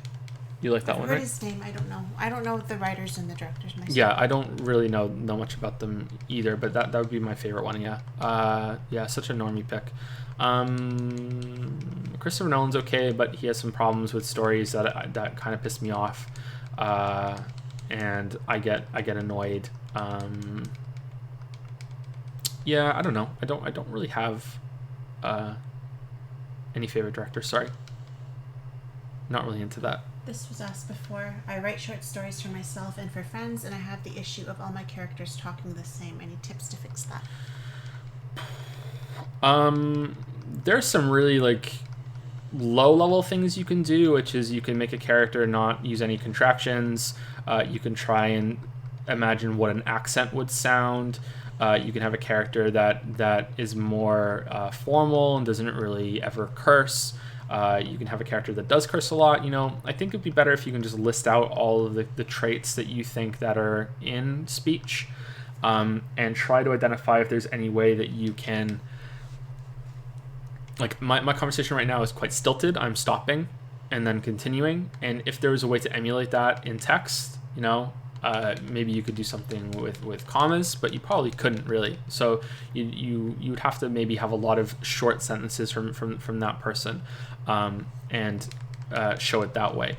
But yeah, I would list out what you think are some interesting differences in people's speech and try to think of how to emulate them via text. But it's not the worst thing in the world to have all your characters sound the same. I think this is a problem that most writers have and most books have, and there probably isn't a really good that was a good one. There probably isn't really a good solution to it. I mean, I remember reading The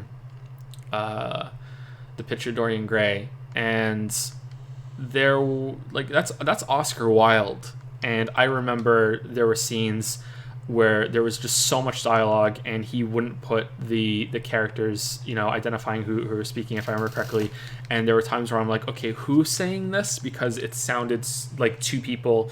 So it sounded like the same person was having a conversation with themselves, so, and that's fucking Oscar Wilde. Okay. So it's not the worst problem to have, try your best, but as long as you can differentiate it at least a little bit, I don't think it's going to be that big of a deal. But yeah, that's my suggestion. You okay with that? Yeah. I find reading a lot of different authors and their different ways that they write characters helps me a lot. I tend to be easily influenced by what I've read recently, I find. And if I really enjoy a book, then I try to kind of, I guess, copy it a little bit, I make it my own, but my voice is a little bit different, and my characters' voices I find can be a little bit different. And also thinking about the people around you and the way that they speak is good. And I find that my characters are how they speak is very tied to their personalities. And if my character is quite arrogant or, an asshole or kind of sweet and lovely, or if they're very intelligent, or if they're the flowery kind of sort, the way that I write the sentences, like Joe said, can be more stilted, or they can be more long and elaborate. They can be more formal, they can be more informal. Maybe this one swears a lot, this one never swears a lot, that kind of thing. Or the tone is different. They're kind of bantering a lot with each other. And also you can find that the characters might speak differently depending on who they're speaking to, right? You might have different relationships between the characters, and one might speak to one but not speak to the other the same way. Again, do you speak to your mother the way you would speak to your kid, the way you speak to your partner, the way you speak to your boss? You change, right? You omit things. You might say something to your friend, and why you're being such a dick, but you might not say that to your grandmother, so make your characters like that too. It's also much harder in books than in any other medium, I think, because there's no acting, right? It's going to be, if you read a script of some movies, it all sounds like the same character a lot of the time, because they can rely on, the delivery is going to be different. Mm-hmm. We don't have to do it. Yeah, it's one of the weaknesses of the medium. It could be a strength though too. Yeah. Pocket Blue has resubscribed for 2 months with a message. Hey, can you shout out my boys for me? Shout out to all Pocket Blue boys. This message from the Pocket Blue gang. We rowdy. Anyway, next Patreon question.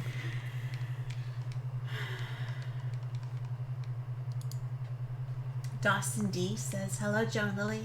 Thank you for taking the time to answer these. I appreciate it and understand how difficult kids are, so no worries. On to my questions. Joe, what are some tips you can give me to differentiate good writing versus bad writing?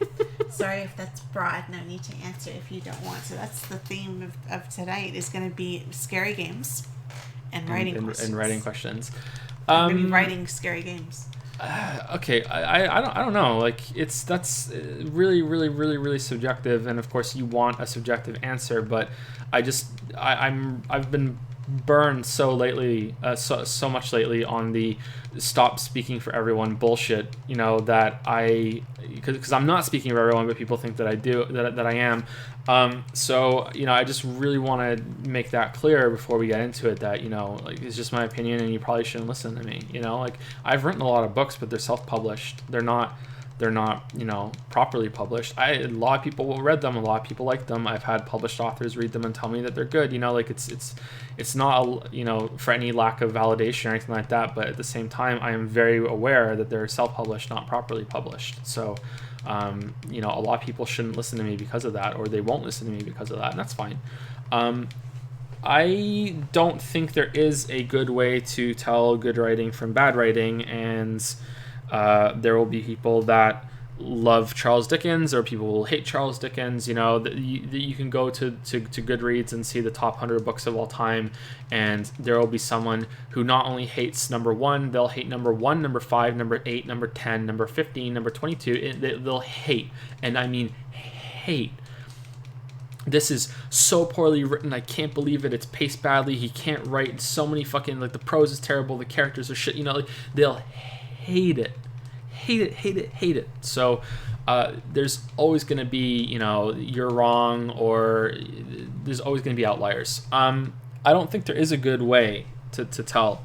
And I think a lot of people find out that they like what they like or they don't dislike from influences that are more scholarly, I think, maybe. I think that a lot of opinions based on what good writing is are going to be dictated by those influences. What was considered good writing 500 years ago is now considered to be absolutely fucking terrible, and it was probably considered absolutely fucking terrible 400 years ago. There are books that are considered, old classics that at the time when they were released were completely fucking panned, were completely seen as dog shit, that were not worth your time, and are now studied in classes in university and are said to be, the best example of X thing that a book can do, so it is difficult to know for sure. I will say that I am guilty of this as well, and there have been problems in books that I didn't have a problem with until someone pointed it out. So the example I will give is, again, Chuck Palahniuk, who wrote an article or an essay, I can't remember what it was, and, well, they're both the same thing. There is no actual strong definition for essay, which a lot of people don't realize. Essay is not a technical protected term. It doesn't have a specific definition. It's actually quite broad. So I don't know why I made that distinction, but hey, who cares? I did it. I can't take it back. Anyway, so Chuck Palahniuk wrote something about what he hates, and because I read that, I now hate it too. So I think that's where a lot of, hey, what's good writing, what's bad writing comes from, is that someone will make an opinion like that, and then you will be infected by that opinion. And his stance is that he hates creative or fiction writing that have what he calls thesis statements. So that will be like this. The paragraph that is being written is about someone's morning before they go to work. So instead of saying the character went downstairs and had breakfast and thought about his life and, you know, some sort of detail that is in the breakfast ritual that reflects on how his life is going, instead of actually having writing like that, the book or the scene is instead written that as character got up and got ready to go to work. And then after stating that, he will then go on to describe what the character did when they got up and went to work. And it is so infuriating once you realize it, because all you have to do is quite literally take out the first sentence. That is all you have to do to already make the paragraph better. It's not perfect, it's not great, but you just take out the first paragraph. The first sentence. Boom, done. And once you notice that, it is all over fiction. I've probably done it a couple times too. It is all over fiction, and it's just like, oh my god, why don't, you know? So so that is an example of being infected by standards. So his example was actually pretty good. It was like, you know, and then it's usually a bunch of boring details. You know, he would you know, the character got up and got ready for work. He went downstairs. He put a pot of coffee on. And then he left. And his example was that you know, they went downstairs and, you know, and remembered that they got home really late last night, and their wife, who usually put coffee on for them before she left for work, hadn't done that morning as a silent protest that they had come home late and hadn't hung out with them. You know, like, it's just a little bit of talk about the ritual, little bit of character interaction. He said it way better than I just did, because I'm trying to remember what he said, and it's still the same thing and moves the story a little along. You know, you always want to try and make every single sentence or paragraph have multiple meanings and multiple intentions. You know, like, you know, it's not just, hey, we're just saying shit that's happening. You know, it's pretty hard to do. Yeah. On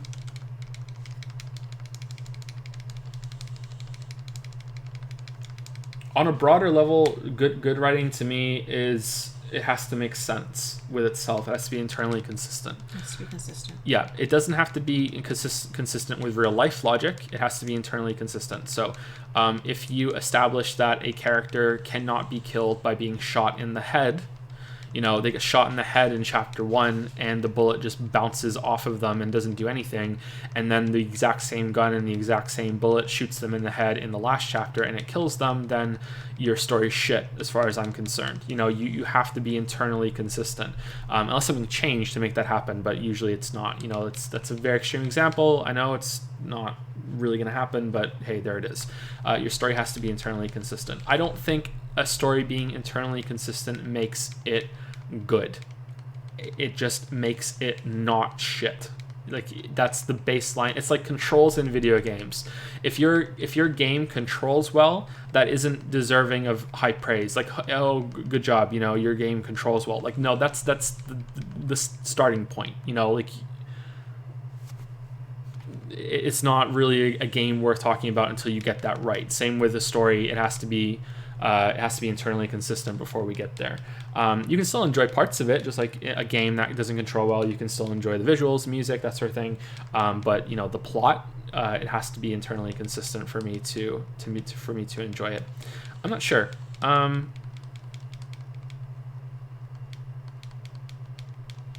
It's all going to come down to what you like, right? You know? I think a lot of it's expectations and what you're exposed to from a young age too. If you grow up reading classics and you maybe go through university and you get a degree and you're reading all of these books that, you know, often you wouldn't touch, and, you know, unless you had a reason to read them now, you know, like, Chaucer and, you know, like all these Mallory and, you know, all these different ones that we read in university. The way that you approach books and stuff might be different. Your style might be different. Your appreciation will be different than if you're like me and your mother grew up talking about Daniel Steele and your father read Stephen King, you know, and we didn't talk about Chaucer or Mallory or Shakespeare or anything like that. It wasn't until you go to school when, you know, you're exposed to that kind of thing in that situation. And because I didn't graduate, there's a lot of books that I wasn't exposed to that I'm trying to read more of them now as an adult, and it's not the same as being exposed to them, I think, when you're younger. And same for being forced to read them when you're in school, right? Mm-hmm. Yeah. There are lots of books that I have read repeatedly, because I'm like that, and I will read a book more than once, that are not especially well written and can technically fall under the couple steps up from Harlequin, I guess you could say. They're like the fluffy Nora Roberts and, you know, those kind of books. Can I define them? Go. They're sex books that don't say dick. Okay. Or cock. Unless you're Anne Rice, then she uses cock a lot. It actually gets distracting. But yeah, I've read a lot of Anne Rice and I've read a lot of Nora Roberts because I like the characters. It's not even so much about the story and the plot and the way it's written. I love the characters in those books. A lot of them have witches. So, you know, for me, that was enough. That's not all I read, but I've read those books more than once and I've really enjoyed them, and I'll read them again. And I think it's just about what you like and what you appreciate in a book, and you can read Dickens, but you might not feel the same way about Pippin Estella as that's the name of that book, right? It changed later. It changed in the movie. I appreciate forethought, I guess. I don't know if that's planning. I appreciate planning. I appreciate Chekhov's gun without me knowing it was Chekhov's gun. So Chekhov's gun is that if you're going to have the example is really blatant. It's that if you are in the middle of a scene and you say that there is a gun hanging on the wall above the mantelpiece, like if you take out the time to describe that to the reader, then at some point in the story some motherfucker better rip that gun off the wall and use it. You know, that's what Chekhov's gun is. I don't like Chekhov's gun because I feel like if everything is supposed to be used, that you can tell the story, you can predict too much. But I like Chekhov's gun without knowing it's Chekhov's gun. So if you can give a detail, you can write a detail in chapter 2 that becomes so important in chapter 19. I will put the book down in reverence. I will it's really powerful. It's really potent. I will be like, God damn, like that is so good, and that's why I like John Irving so much, because not only is his prose really rich and he plans out everything, and you know it's very very plotted. That he has done it multiple times. That he will slip something in that seems so natural, and it comes back later, and you're like, oh, fuck, man. That's such a huge plot point. Yeah. Garp does it the best, but so did A Widow for a Year, right? With the glass. Oh, yeah. But Garp did it best. Garp Garp was amazing. Garp is one of the best books ever. The World According to Garp has... Oh, man, could you imagine reading that now? That I actually want to read it now. Could you imagine? Yeah. It's 2 boys too, right? No, I know. I want to read it now. Could you imagine? Well, I read Widow for 1 year, so... Like, fucking hell. But, yeah, anyway, that's... For me, though, like, consistency is huge. Not just in the story, as you were saying, but in the character. If something happens to the character, I want it to relate later on to something else that happens to the character and to make sense. I don't want one thing to happen to the character and then they go or say and do something later and it completely undermines what happened earlier, or it doesn't fit in some way. It's like there has to be some consistency with the character and the way that they act and the way that they speak and and their values and their ambitions and everything. And to me, that's a really big thing. If they get that wrong, then the character just goes down the toilet for me. Two people in chat is asking, do you appreciate red herrings as well? I do. I think that there should be red herrings, and I think that chat sometimes doesn't understand that when I speak about things. But red herrings can be done poorly. Like right now in Danganronpa V3, they have made a point of saying that there are no insects on the campus. If that is never explained and it's not relevant, I don't think that's a red herring. I just think that is just some shit that they just brought up and they definitely should have explained. But if they brought up a place that is like, okay, well, right now the swimming pool is being brought out as the next obvious place that a murder is going to be committed. But if that doesn't happen, that would be great. So I would consider that a really great red herring. Awesome. But whereas the insect thing isn't. I think red herrings are really important. And someone else is saying, would you say you prefer something like a foreshadowing that makes you think, wow, that was foreshadowing, rather than one that makes you go, hey, this is foreshadowing? Oh, for sure. I really don't like it when I know that something is foreshadowing. Yeah, I'm not really big on that. It's a lot more impressive after the fact too. Yeah, you're like, oh, okay. I think that's what that was. I think foreshadowing when you're aware it's foreshadowing, I think the only way that can be effective is if it's to build dread, right? If the foreshadowing makes you think, oh no. Well, when you know something is going to happen maybe, but you don't know exactly what it is. Which is great in horror too, when we were watching Hell House and everything like that. Yeah. And you know something's going to happen, but you don't know if it's going to be a ghost or if where it's coming from. That's always great. It's great in a murder mystery when you don't know who the next victim's going to be or how it's going to happen, but you know something's about to happen. Mm-hmm. Yeah. And with red herrings, it's so important, especially in a murder mystery. Like the one main thing I learned from Agatha Christie is that everyone can be a suspect and everyone should have a motive that they want that person dead. Oh, I think she's shit, by the way. Do you? Yeah, chat was telling me. It's a shame because people told me my writing was similar to hers. Chat was the best compliment I ever got. Chat told me that apparently I think that she's terrible.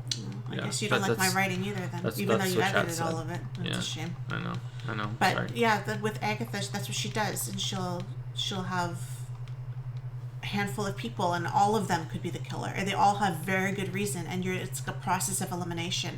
And as the story goes on, bits are falling away, and you're getting closer and closer to the center of who actually is the real killer.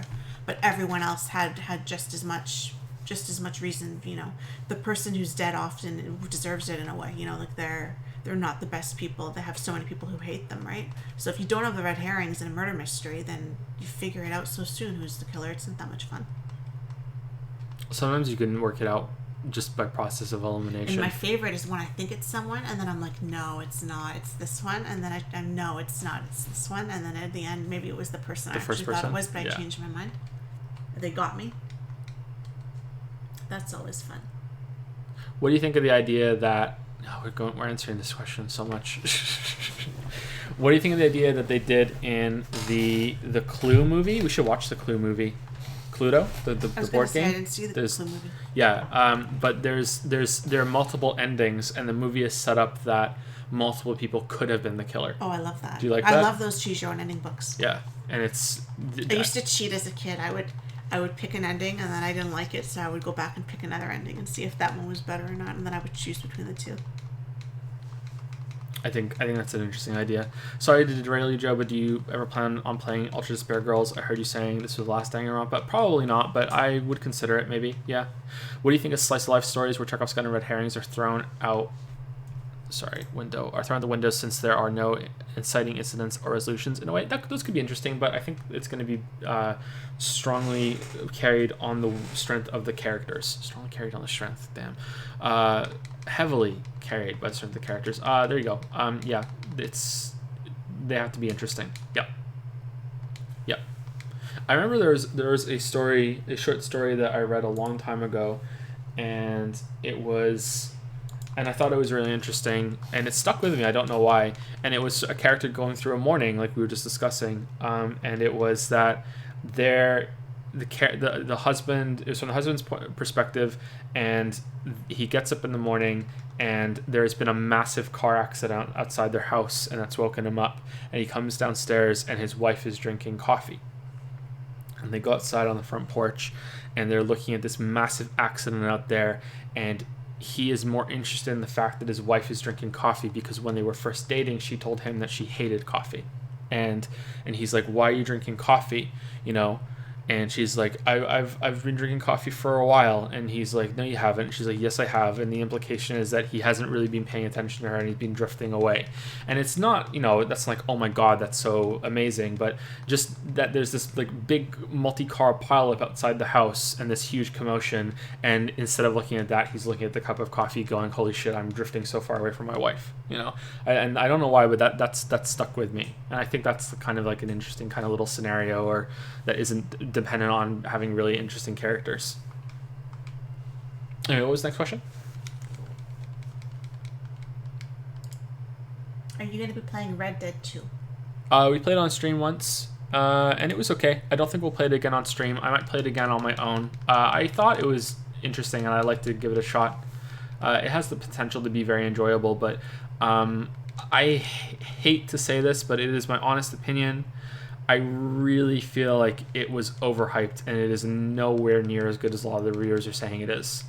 I don't see how it's possible, but hey, I don't know. Like from what I saw, this isn't coming from a complete place of ignorance because I played it, but I would say that it's an enjoyable time and it's interesting, but I don't see how it's the second coming of Christ, you know, especially after the opening that it had.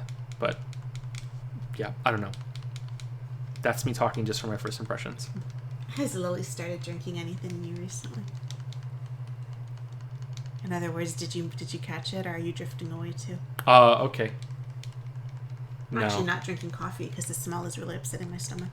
So I'm the opposite. She's drinking coffee and I'm not drinking coffee. It would be the opposite, wouldn't it? Because I hate coffee. So if I start drinking coffee, yeah, you'd be like, what? You know? Yeah. Anyway, let's continue. Patreon questions. Oh, thank you, Frosty Jesus, for 100 bits. He added Pocket Blue and said no for shouting out the boys.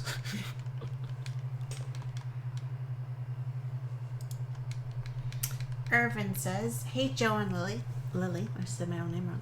Hope you're doing well tonight. Definitely been enjoying the streams, although it's very hard to keep up, and the FOMO. I looked this up because I didn't know what FOMO was. FOMO. I think it is the anxiety that when you are watching, so you know when you're watching a show and you're thinking, oh, what if something else is on that I would be liking more? Mm. Yeah, is that sort of thing. Yeah. The FOMO is definitely real. I have what hopefully is an interesting question for you.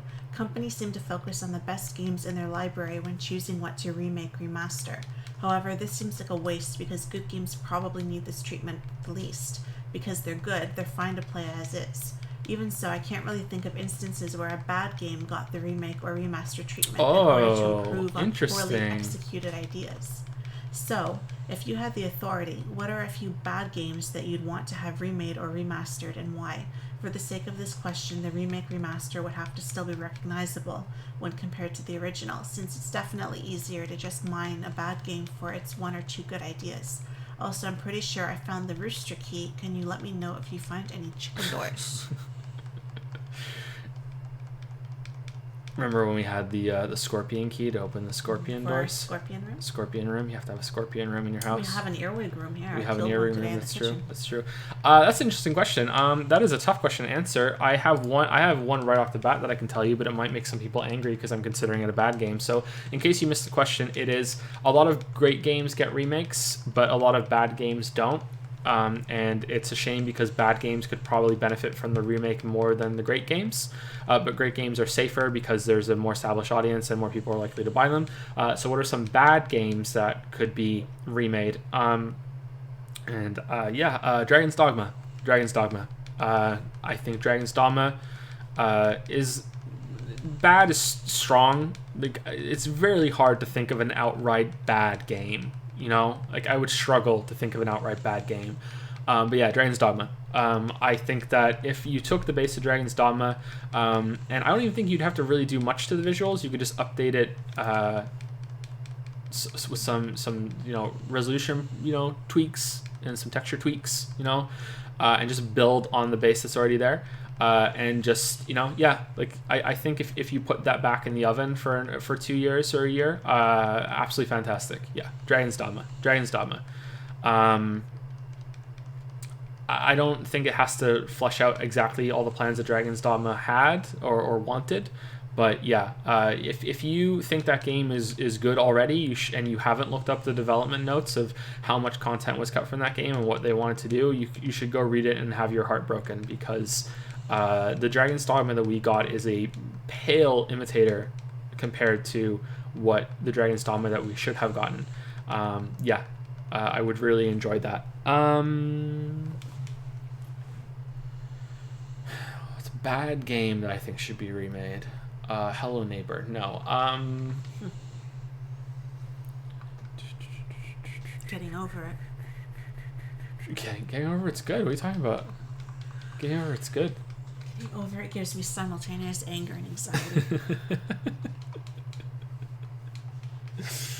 I don't know. I'm trying to think of bad games that I really, really didn't like. As hard as I am on games, usually I don't consider them bad.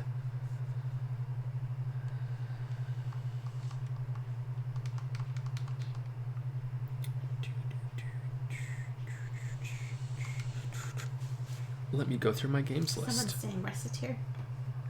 Oh, Reciteer is... My statue should be... Yeah, see, this is the problem, is that I don't consider Reciteer a bad game, but as soon as you say it, I'm like, yeah, that does deserve a big remake, Okay, a better choice would be Moonlighter.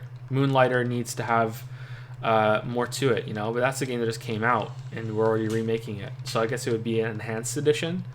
So Moonlighter, Reciteer, kind of mashing those two together, I think would be pretty good. Hob is a bad game, and I would love to see that updated, but remade or another year of development is what's the difference, right? Yeah, Hob has a lot of potential, really high potential on Hob. I would enjoy that. What's like an older game that was popped into my mind? Is that one pretty bad? No, Actors is pretty good for what it is. Yeah, Actors is pretty good. What's an older bad game?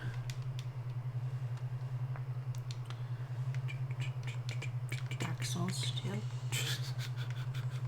Well, Dark Souls 1 and 2 are really good games that have really bad parts that could be updated in a remake and fixed. Like, I think the biggest problem that Dark Souls 1 has is it's not fucking finished. So if you could remake it, then yeah, I think that would be a good candidate. But, the remake it just got was nothing like that.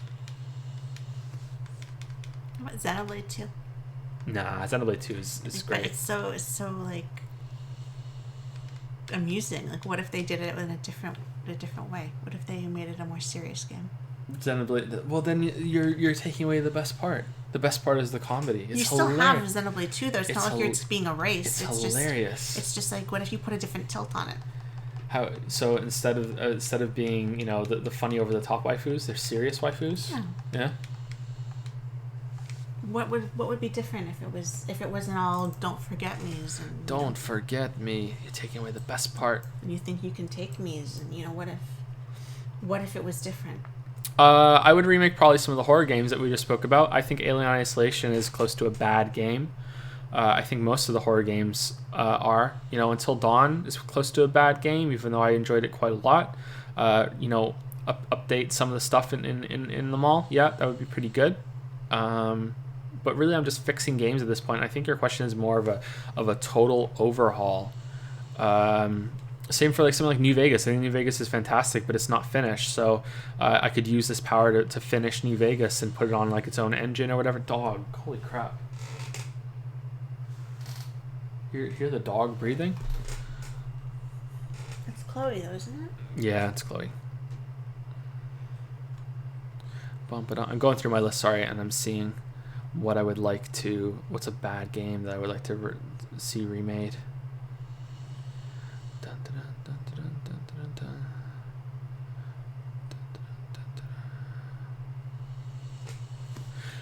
I think Evil Genius is a bad game that I still liked a lot, and I'd like to see that updated.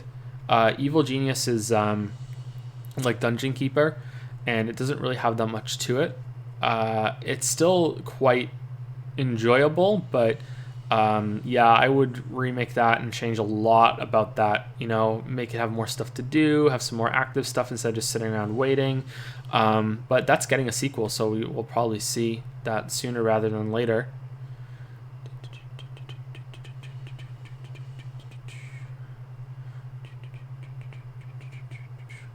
House Flipper. I think House Flipper.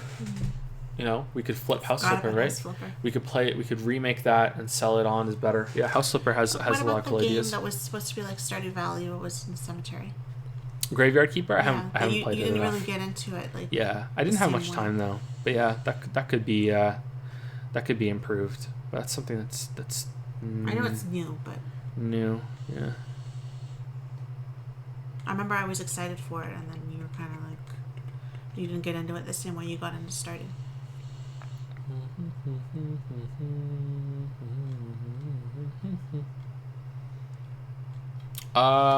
Okay, let's do one more try. Let's see.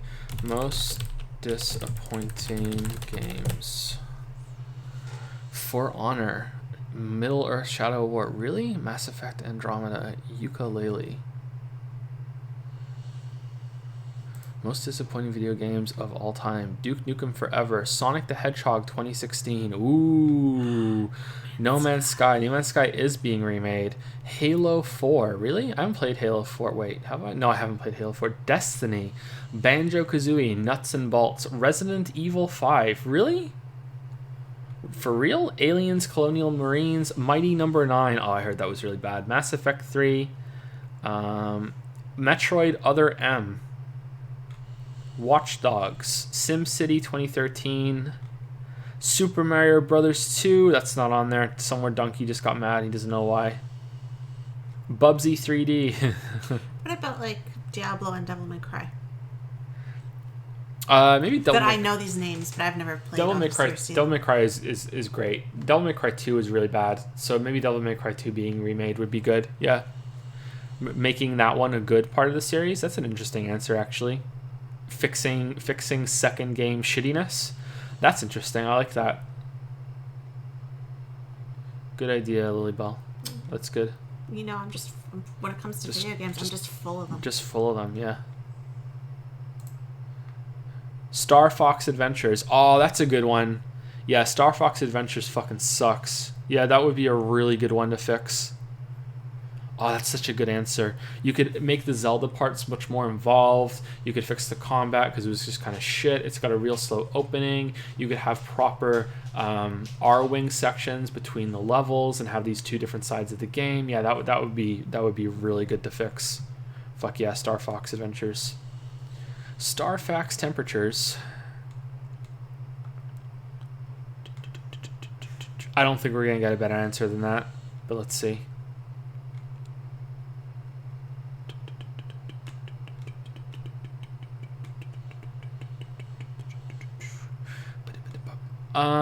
Yeah, I don't think we're gonna get a better answer than that, or the one that I just thought of. So, we will end with Super Mario Sunshine. All right, next question. Dropping the bombs and getting out. You drop the bombs and leave. I like this game a lot, but okay. I would be curious to see what it was like now. I know you don't really like it, but I really like Mario is Missing. Really? Yeah. Okay. Do you want to play it again? Yeah, I really enjoyed playing it when I was younger. Okay. It's not your usual, kind of game like that. So I'm curious, now, what would they do when you go up to people and talk to them, and how could they improve on, how could they make it different? But I know you don't really care for it, and I'm surprised. I didn't care for it because, I went to Blockbuster, and that's how old I am, and oh, new Mario game. Oh, dad. Oh, new Mario game. Let's rent the new Mario game. I love Super Mario World. Let's go home. Mario's missing. Oh, okay. Let's find him. And then it's fucking go into towns and speak to people and answer riddles. Modern Hotel Mario. That could be interesting. Instead of going around the streets, you're going door to door. Finished Red Dead 2 the other night. Enjoyable experience. In my opinion, great writing, but nowhere near something like God of War earlier this year. Still a great game, but throughout my at least 60 hours, goddamn, the game couldn't really decide as to whether or not it wants to be a game or an interactive cowboy experience. God of War is still my favorite AAA game this year. Damn. I trust you implicitly. The only JTS. That sounds like a strong opinion. I'm not even kidding. That sounds like a strong opinion. I trust where you're coming from. Anthony I says... This is the one that's changed, right? Changed. Okay. Hey guys, before I get to the questions, I just want to say thanks to Lily for our conversation on Twitter. You're a very kind person. Thank you, Anthony. That's nice of you to say. Hey Joe, saw you downloading the Deltarune demo on Twitter. Did you get around to finishing it? And if so, did you enjoy it? Without spoilers, what are your thoughts on it thus far? I didn't play it. I didn't even install it. I just took a picture of that, and then I went back to video editing. I wanted the video to be done. Yeah. So I didn't have time, and then we got right into Danganronpa V3. I've seen a couple screenshots of it. I've listened to a little bit of the music. I don't really know what happens. Someone spoiled something about it for me on Reddit, but I've forgotten it now. They brought up a name of somebody and said that there was some secret boss, and it's gone out of my memory now. So I'm happy that I've forgotten it already. But that was close. So yeah, I haven't played it yet. Sorry, so I can't tell. Nothing to say. Can we get an ETA on the hopefully inevitable Devil May Cry streams in preparation for Devil May Cry 5?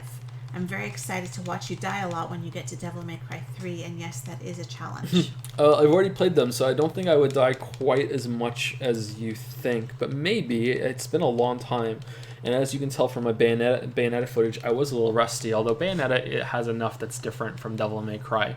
I've played Devil May Cry 1, 2, 3, and 4. I haven't played DMC, and of course I haven't played 5. I am looking forward to 5. Devil May Cry 1 is one of my favorite games ever.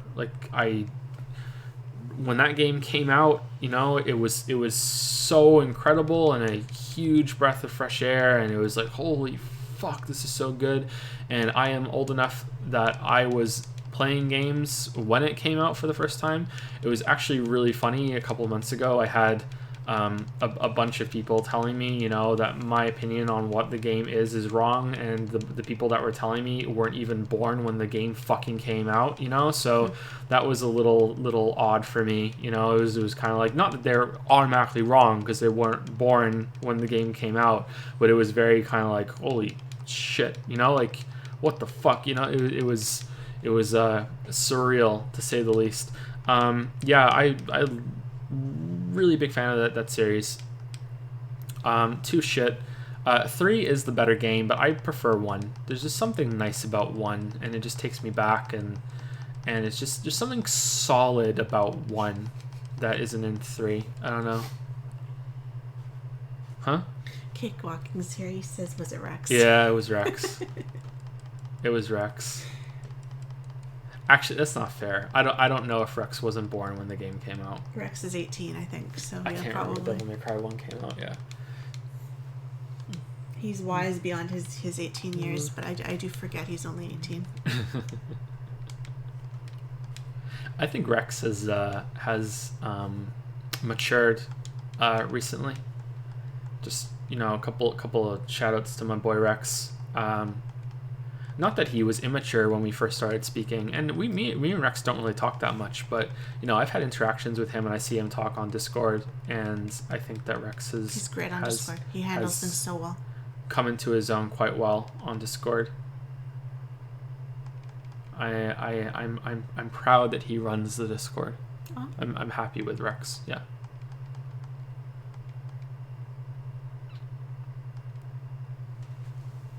Even if he did say I'm bad at Devil May Cry.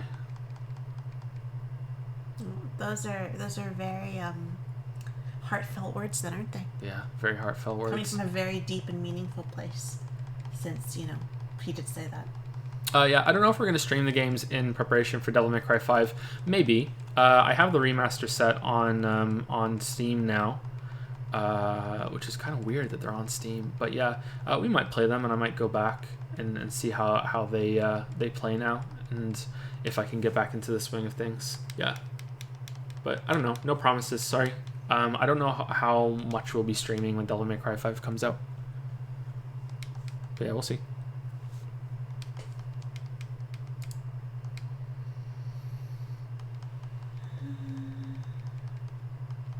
Ralph Clog says, "Hey Joe and Lily, I'll try to be quick so I don't drag on."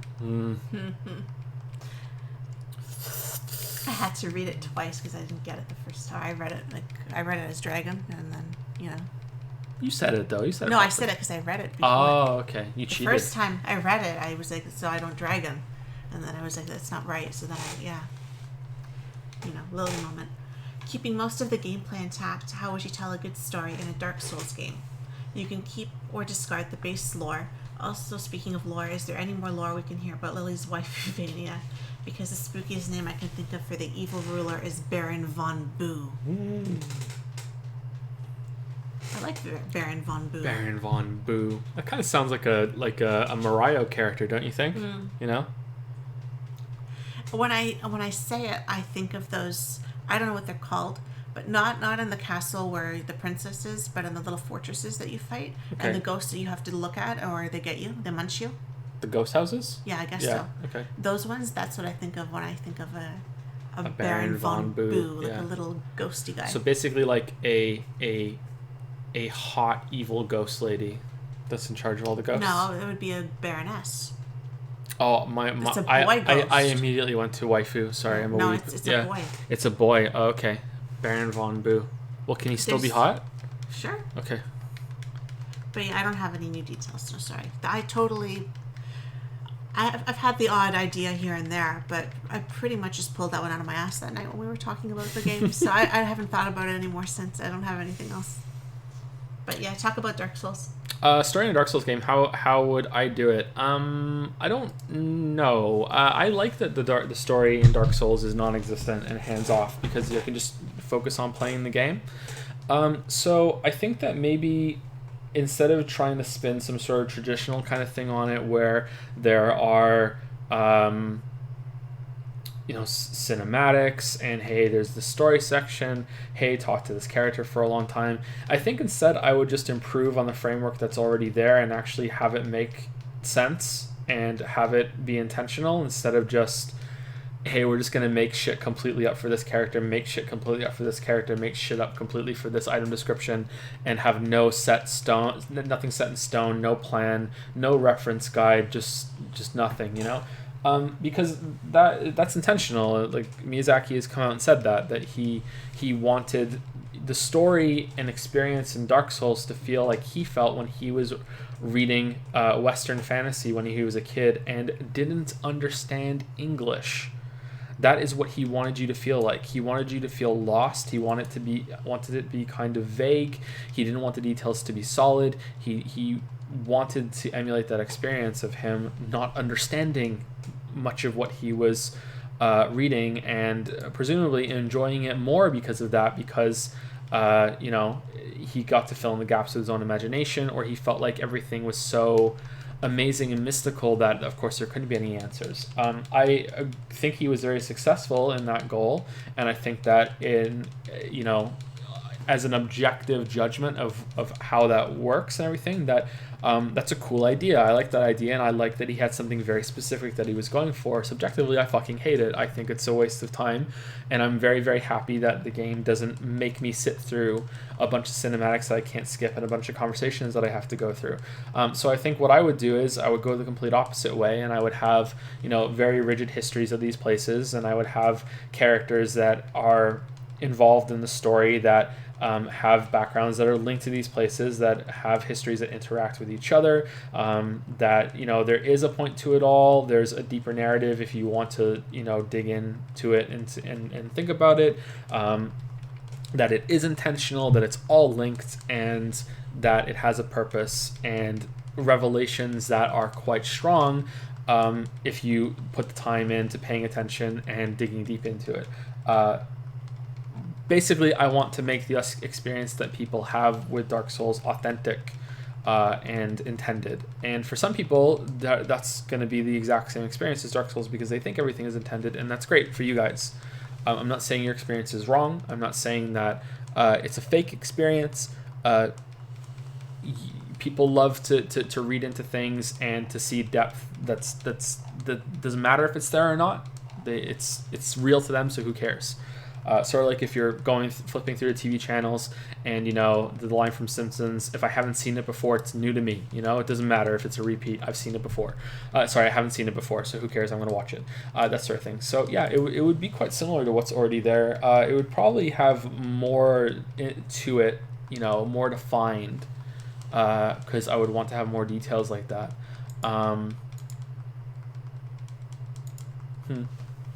I don't know if I can get any more specific than that.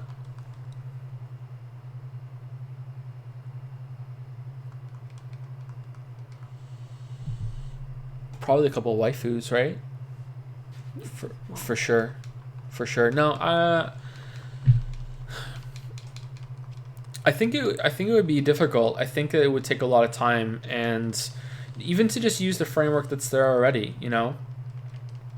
The problem with Dark Souls is that when you start thinking about it, it really doesn't make any sense, which is why I'm confused sometimes why a lot of people get so much out of it, especially, or maybe even exclusively, because if you're reading the item descriptions, talking to the characters, it can make sense, like it's okay.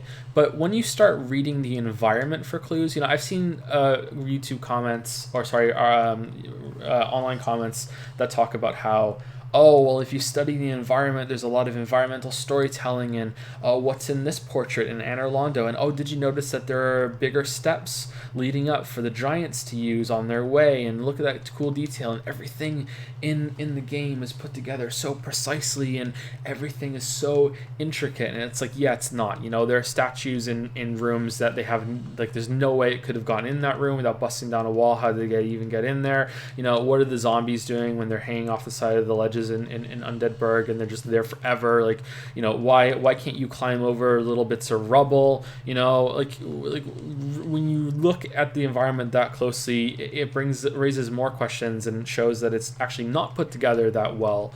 And I don't think you can pick and choose what is actually there. So I guess I would either drop that part of it and embrace that it's a video game and it doesn't have to make sense, or double down on the details mattering and making sure that it does make sense, so that can be part of it, because I do enjoy that. Yeah. But yeah, definitely no big cutscenes, and no like, oh, time for solid undead to go talk to liquid undead, and and he throws down his Estus flask and it breaks, and it's this big close up on the eyes, and I live on through this bonfire, or all that shit. It wouldn't be like that. It would definitely be in the background, and it would be, try to be as good as possible when you do dig into it.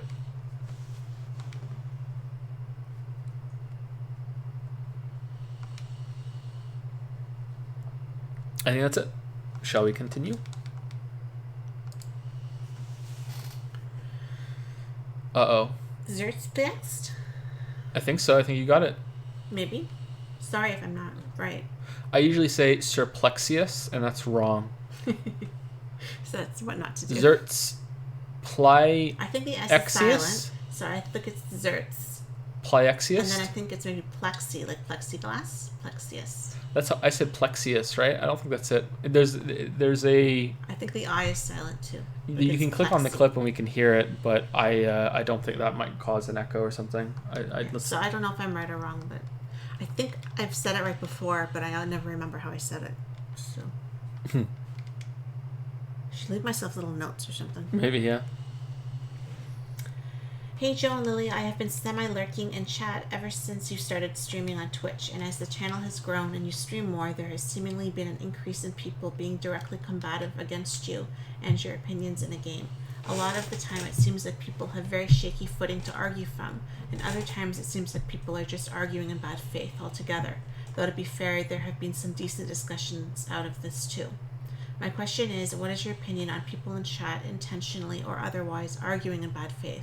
Additionally, what do you think about the accountability for streamer versus chat in these situations? Streamers tend to have high accountability for what's said, and chatters often have little. And the clip of you saying the name correctly. Okay. So First of all, I should acknowledge that not everyone in chat is like that, and there are some good discussions that can come out of chat. The problem is that chat moves so quickly that I can't read all the messages, and it can get frustrating for me and for chat. There are usually better discussions that happen on Discord, but as we learned today in Discord, you are absolutely right that there are people who are arguing in bad faith. There was someone in Discord chat today that just admitted that they were arguing in bad faith. I said to the guy, you know, is there any way that you could be convinced that you're wrong? You know, are you actually arguing in good faith? And he said no. He's like, there's absolutely no way that you can convince me that I'm wrong.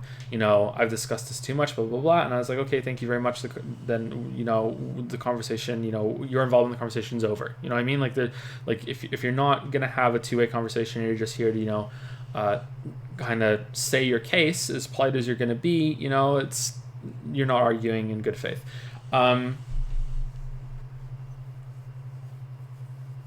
If you were in that discussion, it is not the person that you probably think it was. If you weren't there for the whole thing. There was more than one person. Yeah, there was more for that. I don't know how much it happens because it's hard to tell. But it definitely does happen. So here's my theory, and again, I want to make it clear that not everyone in chat is like this, and not even the people who do present bad arguments are like this. Some people are just really bad at arguing, which I have learned quite intimately over the years by having discussions on the internet, and I learned it recently with discussions on the horror video comments, where I was speaking to somebody and they told me that I present my arguments as objective facts too often, and that I should have, in my opinion, in my view, I think, statements to soften, you know, to qualify all these statements. And then I went through their posts and I pointed out to this person that they made 5 statements of opinion without saying that they were opinion. You know, they stated their opinion, 5 opinions as objective facts. And I said to this person, why can you do it, but I can't? Like, I think that when I entitle the video "Why Horror Games Scare Me," and that I have 3, 4, 5, I don't know how many statements of in my opinion, I think, I feel this, you know, throughout the video, sprinkled throughout to remind people that it's, you know, it's my opinion. I think that's enough. You don't. Why do you get to do it but I don't? Because you didn't do it for all of your statements, so why are you allowed to do it? And they responded with, well, I think the reason why I didn't put I think, in my opinion, in my statements, is that I think that I have objective arguments. And then in the next sentence, they said, I think I have objective arguments even though I am a little biased. And as nice as this person was, because it was one of the more reasonable and you know, friendly comments that I got, like there was no calling me a fucking idiot or retard is coming back, you know, hard and strong. You know, you're a fucking retard. That's really coming back into use.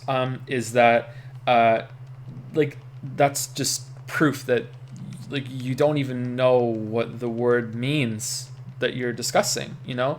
And this is happening a lot, and it's really hard to have a proper conversation with people because usually it devolves into definitions of words and one side not listening to the other, or really taking what the other side is out of context and not following along to deliberately frustrate them, or they get so invested that they can never concede any point whatsoever, and when you do reply they won't acknowledge any of the points that you have made that they can't counter. It's just that's just some part of the conversation that is dead now, and they're just not answering it anymore. Like that's the end of it.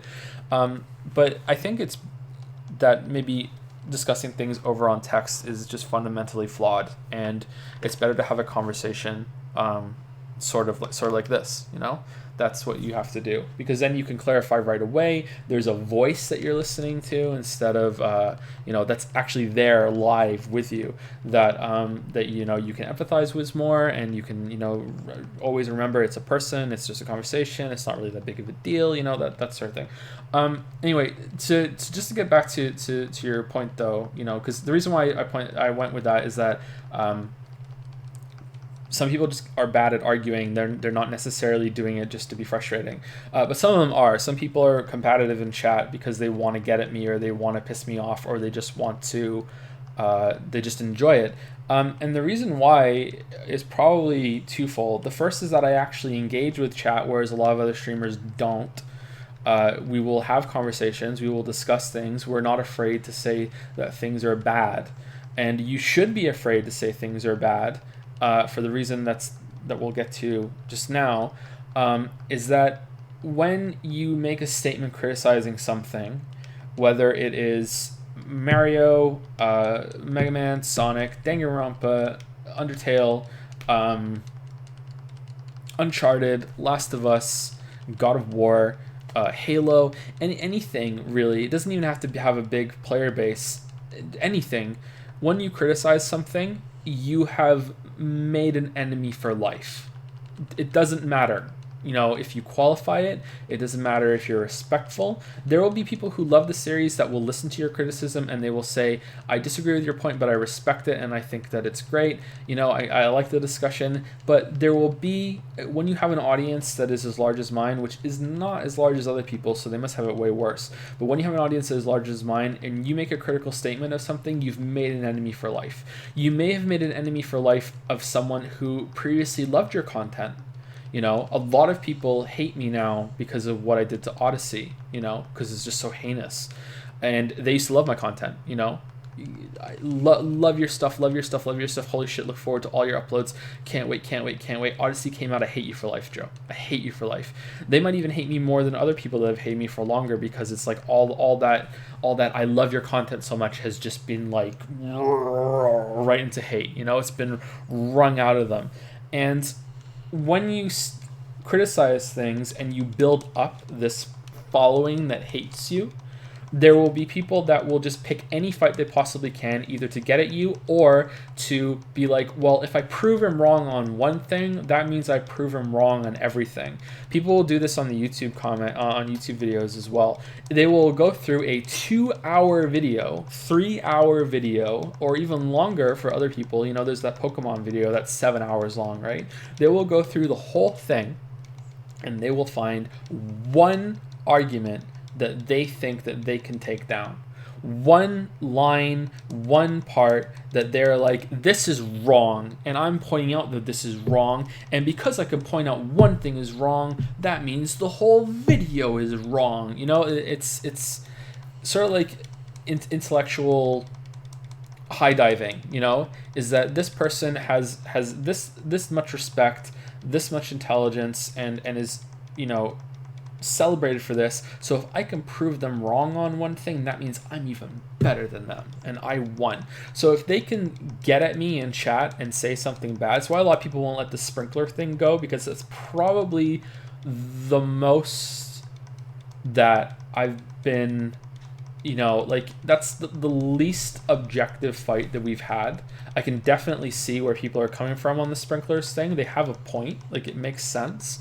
I still think that my way works and is correct.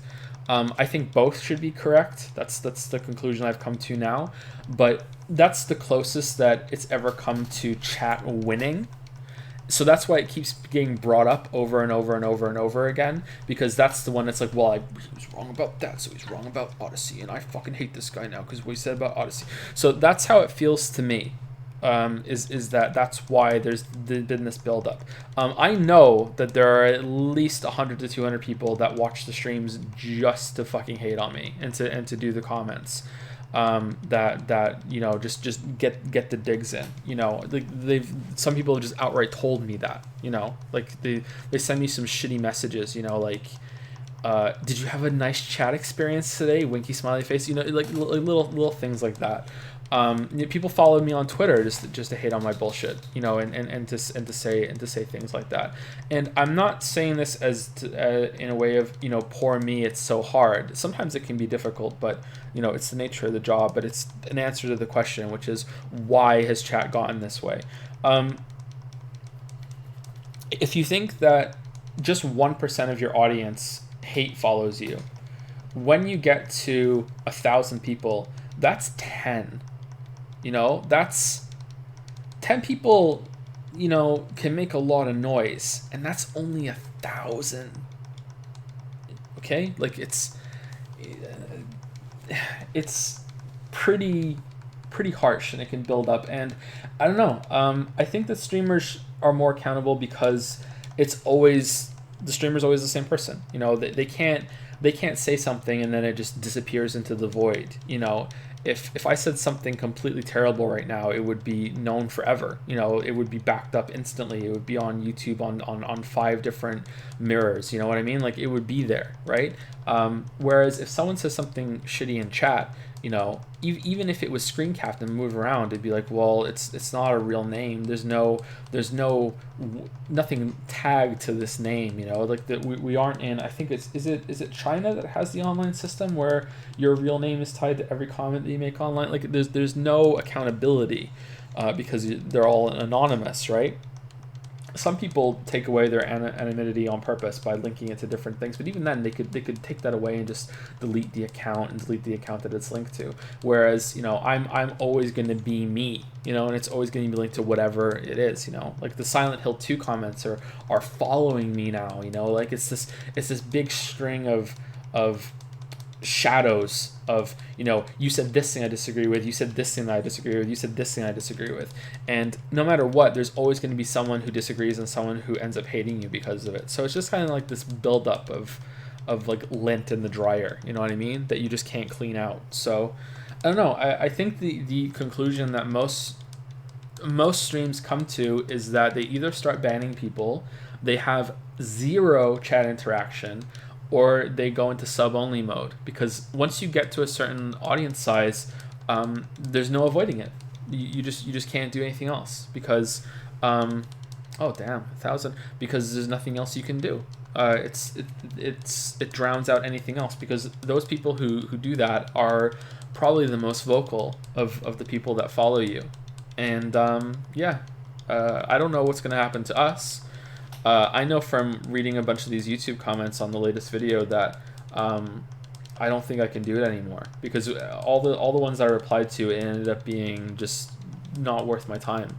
Just people taking things out of context, people stopping by, you know, they're going through every single comment on the video to see if I replied to any comment, and if I did, they will just fire off a quick, "You're fucking retarded." You know what I mean? Like that. It didn't happen on all of them, but it happened enough that it's like, okay, whatever, you know. There have been comments that I've responded to that I will match their points, you know, say very politely, even though they're being insulting, you know, very politely, "Hey, here's what I think, and let's have a discussion," and then I'll check back the next day, and they've deleted their comment. And because they've deleted their comment, all the comments below it, including mine, get deleted. So it's sort of like, haha, you know, I made him reply and waste his time, and now I deleted it, and now that's completely gone. Or I couldn't respond to his comments on any level, so I'm just going to delete it, and it's just gone forever. You know what I mean? Like, it's pretty bad. It's pretty bad. Yeah, I don't know. I don't know if we'll ever get there. I don't know how growth is going to be on Twitch, but yeah, I could stop criticizing the games as I play them, but I don't think people are going to like that. The most attractive to me is probably to just not have a chat interaction the same way that we do, and only have the end of stream discussions, and do it that way. But I don't think that's a problem that we're going to face very soon. Our stream numbers are up, like crazy up, like. We're hitting close to 1,500 viewers just on our own for streams in Danganronpa V3, but that's not because of me. That's because of V3. there's a buildup of the Danganronpa viewers and people that really love the series that have never watched one of my streams ever before, that are only here because it's V3.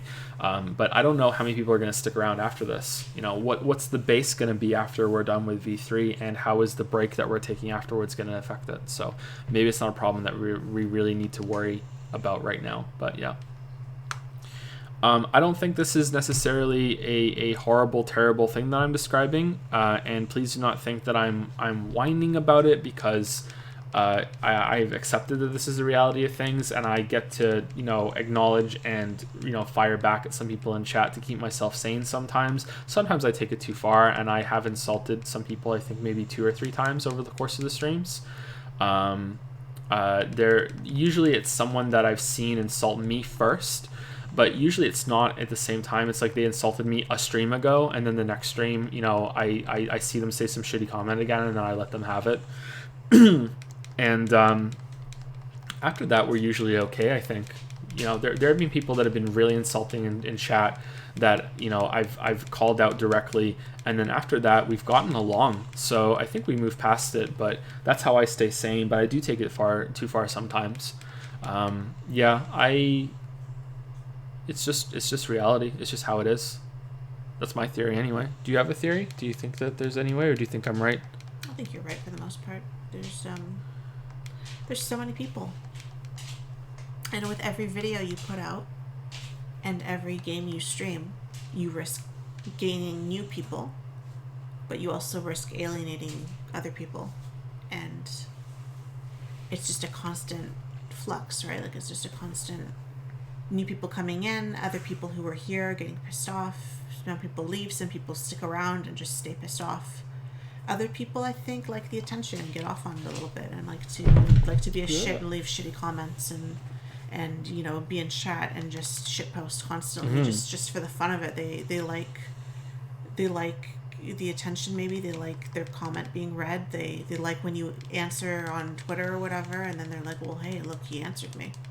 There have been there's regulars people like that. It's not everybody by any means, but I'm sure there's people who do it. So it's when you have how many people commenting and kind of vying for attention, the people that you do single out to answer, if depending on if they're genuine or not. Not all of them are going to be genuine. It's so I understand, but it's so alien to me. Like, who gives a shit like that I answered them? Like, and you said to me a while back that when you reach a certain level of subscribers, people stop seeing you as a person with feelings, and you're just an entity. You're an entity, yeah. And I think that's true. That I see people talking about you even in Discord sometimes, and it's like you're not a person anymore. You don't have feelings. You don't have a life outside of this. And if you do, God forbid, like that you do. How dare you? It's not everybody. It's not even a lot of people, but there are some comments that have made me stop and go, whoa.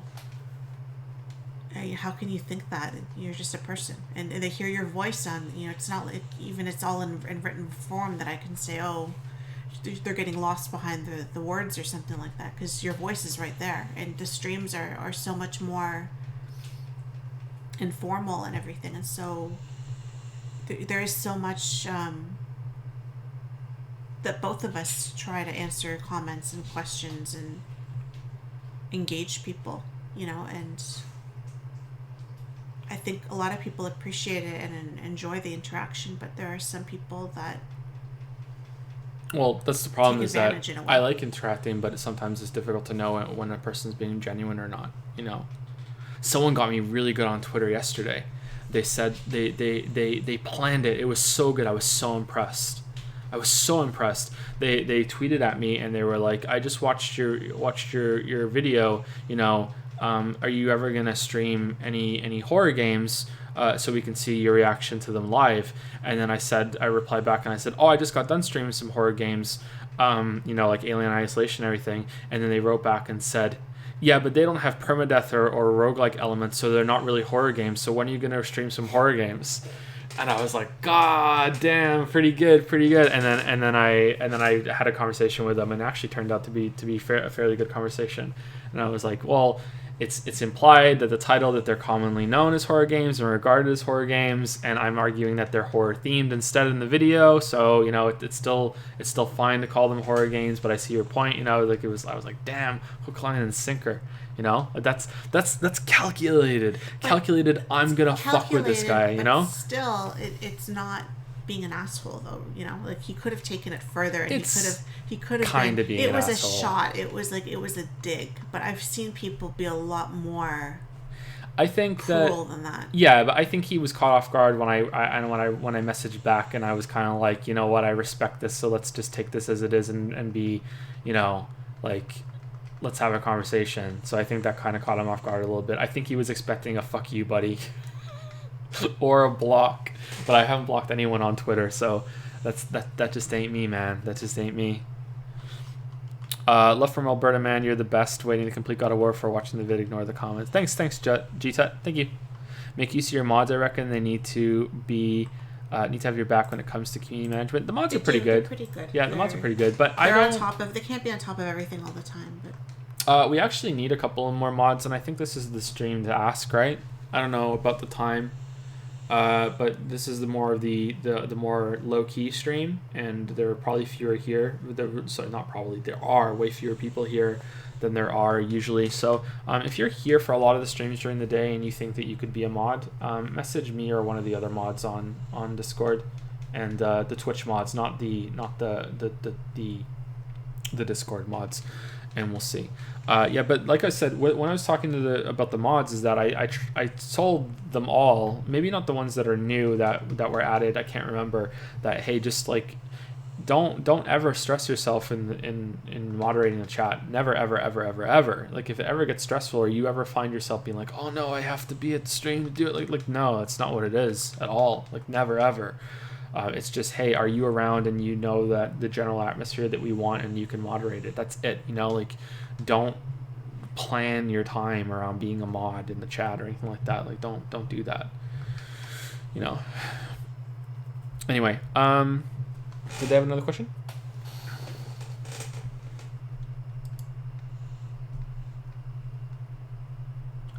No? Okay. Are there any questions in chat that we've been missing? And then we can probably take maybe like one or two more from Patreon and then stop. It's 3:30. It's 3:30, yeah. It's getting late. We have quite a few left, but we're at least halfway through, aren't we?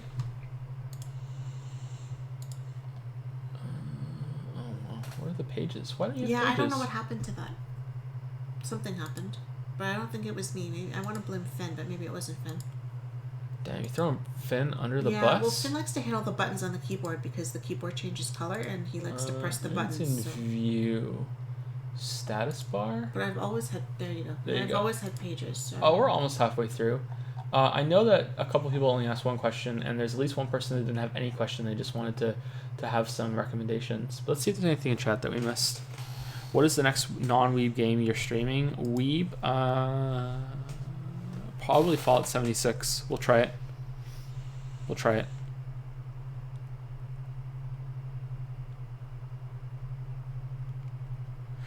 Chat is pretty wild during the Danganronpa streams. Yeah, it does get pretty wild, yeah. No, I don't have a baby bump yet. It's too early. Soon, though. Probably another few weeks. And when you've had more than one baby, your body kind of changes sooner. It's like it knows what to do, so it just kind of reverts to that. So I'm almost 8 weeks, so usually between around 10 weeks or so, I'll probably be busting out I'm already breaking out the looser clothes, so I'll probably be busting out the maternity clothes a little bit earlier than I did with Leo. Do you still have the baby loading one? I do. That's a good one. I'm gonna be wearing that one. That's a good one.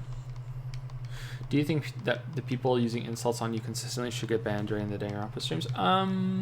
Like, what do you mean consistently? Like, are they just sitting in chat saying, fuck you, Joe, fuck you, Joe, fuck you, Joe, fuck you, Joe? Like, they're singing, like, a version of Gucci Gang? Like, yeah, probably they should get banned. Like, that's not being constructive at all. But are you talking about people that consistently sit in chat and disagree with me? Like, that's not ban-worthy. Even if it's come from a bad place, it's not ban-worthy. Like, they're just there saying that I'm wrong, and there's no way to prove that it's come from a bad place, But yeah, if they're just insulting constantly and that's all they're doing, like some chant, then yeah, probably.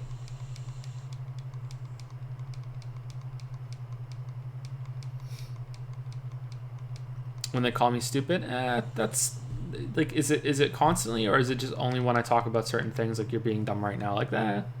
Sometimes I am dumb. I like to think that I usually admit it when I'm being dumb. There have been a few puzzles in the past that we've gotten to, and at the end I've gone, oh yeah, I'm dumb. You know, that makes sense, or I make some mistake. You know, believe it or not, I do not have that high of an opinion of myself. So I think the worst of myself most of the time. Maybe some people sense that, and that's why they hit me really hard with a lot of the criticisms, because they want it to hurt because I dared to criticize Odyssey, you know what I mean? But outside comments don't really get to me individually. It's only when they start to snowball up, like, I mean, like, there's not to get too heavy or anything here, but there's no way that anyone could insult me more than my own fucking mother has. So there's nothing anyone can say on an individual level. Like, you really can't hurt me at all. But the example I gave in stream the other day was that, just imagine someone walking down the street with you. You know, you get up and this person, you know, is waiting outside your bedroom door, and the whole day they're like, oh wow, you're running like 5 seconds late. Oh wow, you didn't brush that tooth in the back of your mouth very well. Oh wow, you put too much toothpaste on your thing. Oh wow, you shouldn't wear that shirt. Oh wow, you kind of stumbled down the stairs there. Oh, you're drinking coffee. You probably shouldn't put that much sugar in your coffee. Shouldn't you be counting your carbs today? Oh, are you gonna drive? Oh well, are you gonna be okay driving? Or, you know, do you want someone else to drive? You're not really that good of a driver. I mean, you're not bad, but you're not that good. And oh, you didn't take that turn very well. And oh, you kind of stripped a little bit there, didn't you? Oh, your shoes aren't tied very well. Like, just imagine that, and that's what it's like. So it's not any individual one of those is just kind of like, who gives a fuck? But when it adds up, it's kind of like oh, for fuck's sake, you know, like it's that. Yeah, that's where it comes from. Anyway, let's go to the next question from Patreon.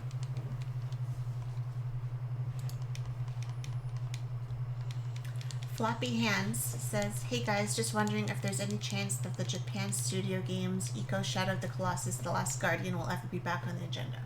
Okay, that's a pretty simple one. Okay, yes, I have the footage. I didn't delete the footage. I still have it. And the reason why I didn't delete the footage is because I never, ever want to play The Last Guardian ever again. But I think I'm going to have to, because now I have a PS4 Pro, and I'm going to have to play it on PS4 Pro to get the better footage, because I didn't have a PS4 Pro back when I played Last Guardian.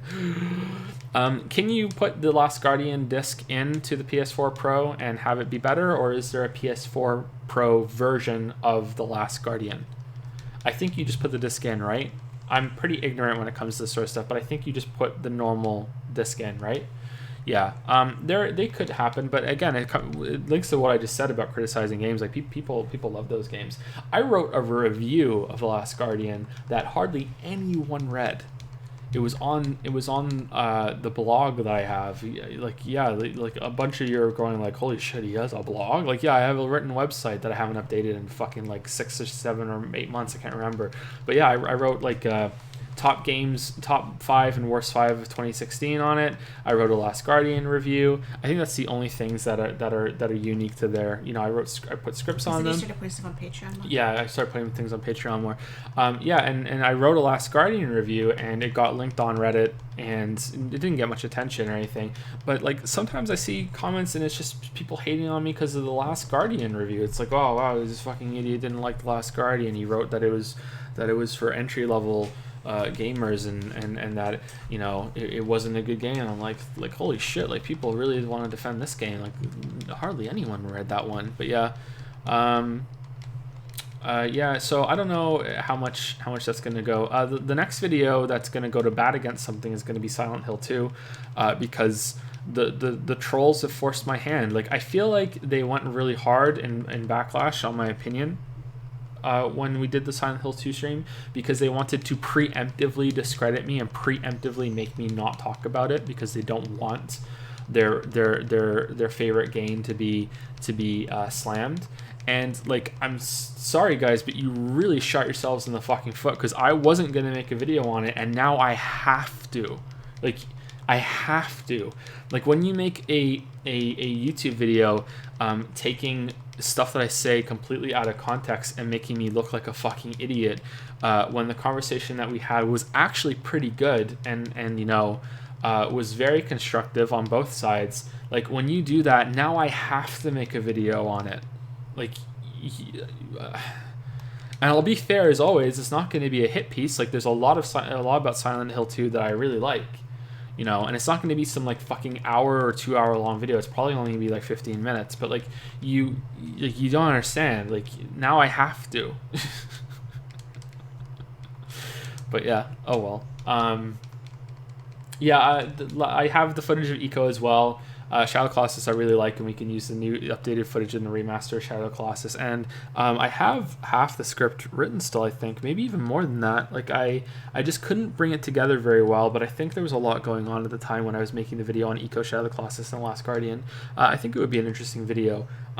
If anyone wants to know my quick opinions right now, I think Eco is an absolutely terrible fucking game. I think The Last Guardian is a better version of Eco, but it's still not great. I think Last Guardian is okay. I think Eco is bad, and I think like not even bad for its time. Eco is bad, and I think Shadow of the Colossus is one of the best games that's ever been made. So like we're all over the place with these games that would be made by the same team or the same main guy. It's probably not the same team. Yeah, but yeah, and again, I'm old enough to have played Eco at release. You know, I rented that game. I took it to my friend's house because he was the one that had the PlayStation 2. I didn't have a PlayStation 2 at the time, and I played it. And you know, I was even back then. You know, I channeled my future self back into my child version and went "Quoi?" when I was playing it. Like, what the fuck is this shit? It was terrible. Yeah, but I think I understand more why people like it when I've discussed it with others. It has some good qualities to it that I don't typically enjoy even back then. But yeah, I do not like Eco. It's not good, sorry. Why did I hate it? Well, none of the puzzles were really that interesting, even if you could call them puzzles. There's so much goddamn combat that is just awful and just wastes your time. I don't know how anyone could say that is a good part of the game, or that I see a lot of people say stuff about Eco that every part of it is deliberately there and built to make the experience so much better. And there's, you know, it's so efficient, it's so, you know, honed in, you know, and yet it has some of the most tedious filler bullshit combat that just goes on for way too fucking long than any other game that I remember right now. You know, there's probably games that are worse than it in terms of just bullshit filler combat, but like that's just fucking bad. Having to drag the girl around everywhere is pretty annoying, and I didn't feel a connection to her at all, really. Yeah, it just kind of dull. I don't remember controlling all that well. Yeah, just nothing really stood out to me about it, and I didn't really like it. But Shadow Colossus is great, so. My thoughts are not that collected, sorry. I don't really remember the script that I wrote very well, and I've tried to push Eco out of my mind because I didn't like it that much, and I was disappointed that I didn't like it even all these years later. But like I said, like I played it at release, and I hated it, so yeah. What's Eco? I-C-O. Is it Ico? Is it pronounced Ico? I thought it was Eco.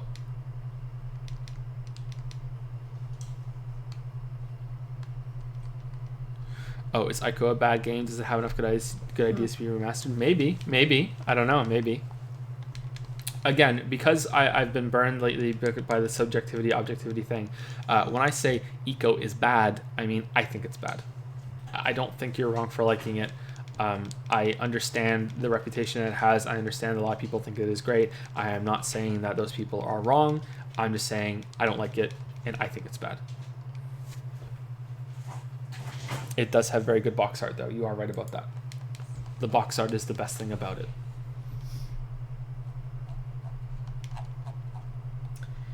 Another Joseph. Joseph N says, "Hi, Joe. Hey, how's it going, Joe? What are your opinions of your growing anime community? I think the Nier and Persona streams brought a lot of people in. I've noticed that Patreon Vote a Game for Joe to Play has been overwhelmingly dominated by anime-like games, and it's a positive feedback loop with you streaming an anime game, which brings more anime gaming fans in who vote for you to play another anime game. Yeah, I don't know how I feel about it because for all the joking, I'm really not a weeb, and I don't mean this in like a in the usual kind of shots that I take that weebs just take, man. Like weebs are made of steel when it comes to just sitting there and just taking the verbal abuse that is thrown at them. You know the Louis C.K. stand-up bit where he goes, no one gives a shit about white trash. You could be the most PC person out there, and you could make fun of white trash, and the PC person will still be like, yeah, fuck that guy. It's like weebs are like white trash when it comes on the internet. Like, no one gives a shit if you make fun of the weebs, and that's probably not fair. Man, that means I'm becoming more of a weeb, or I'm sympathizing with them more. But yeah, it's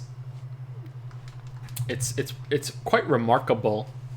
Just the weebs just take it.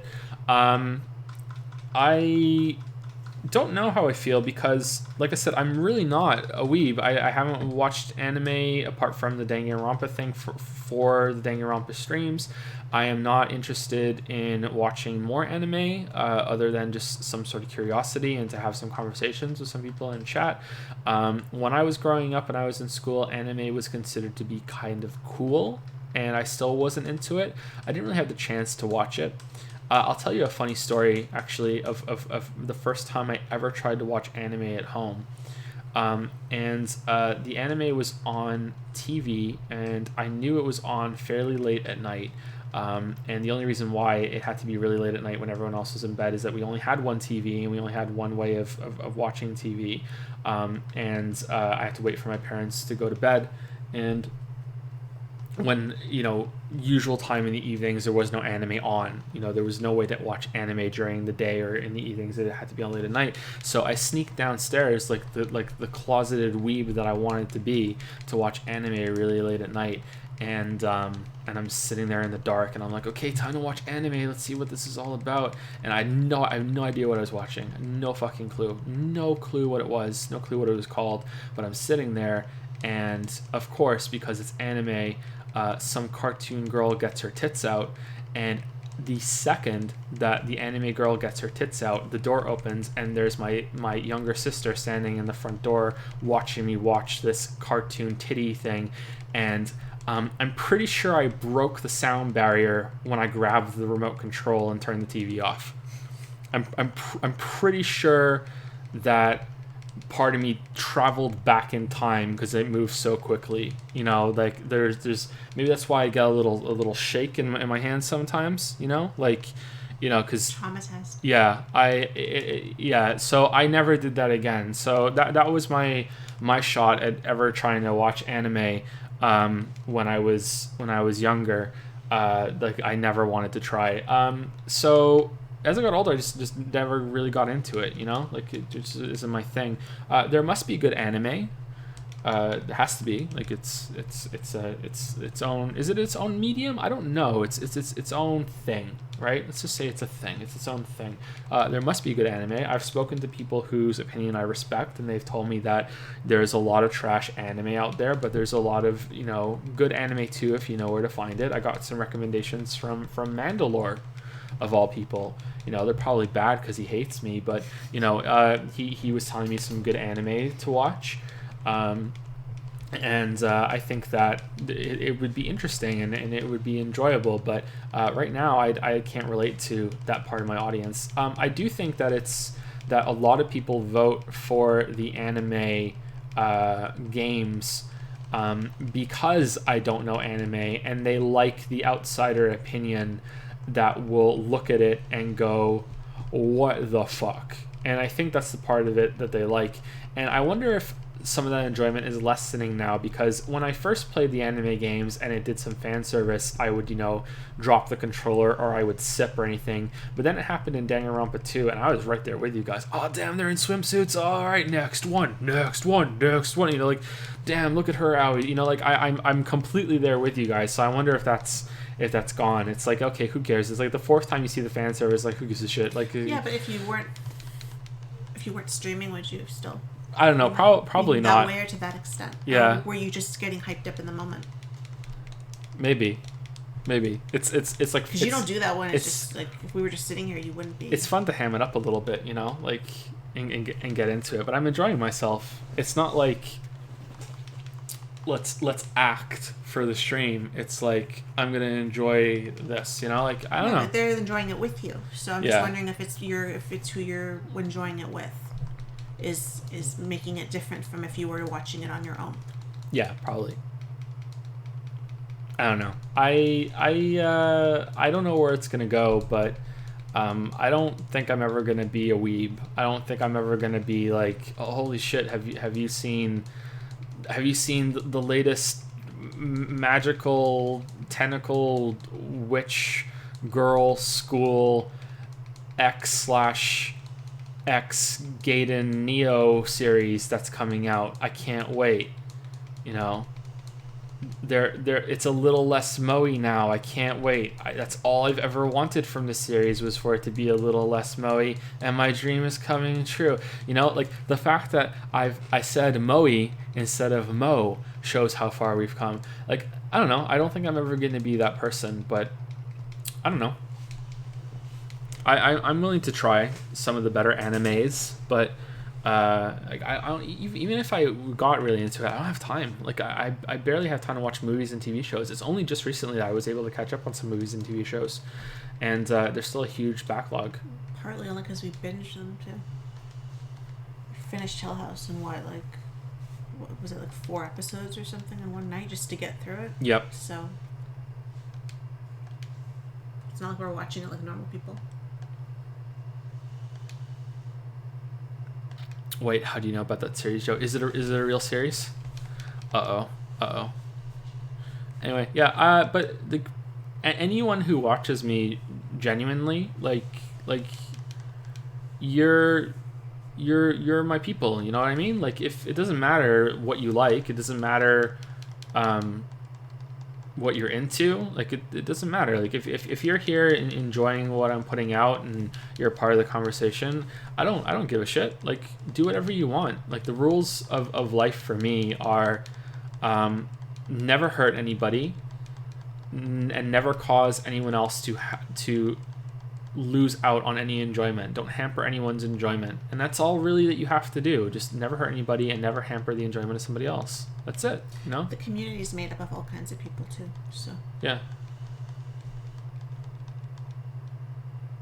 especially in laid back. It's good. I like it. I like that we have quite a diverse community. There's people from a lot of different places and a lot of different backgrounds. I like it, and most of them seem to get along. Right, Discord isn't that bad. Like, they argue, but okay, only in laid back. Only in laid back.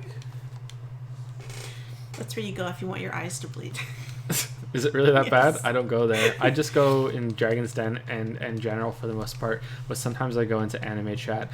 They've given up now. Before, they used to see me and they'd be like, "Oh, she's here. Let's pretend that we're good." And now I'm like, "Fuck it. Like, if I'm here, it's my own fault. So just carry on." Debate your waifus and post your weird plant porn and whatever else you're gonna do.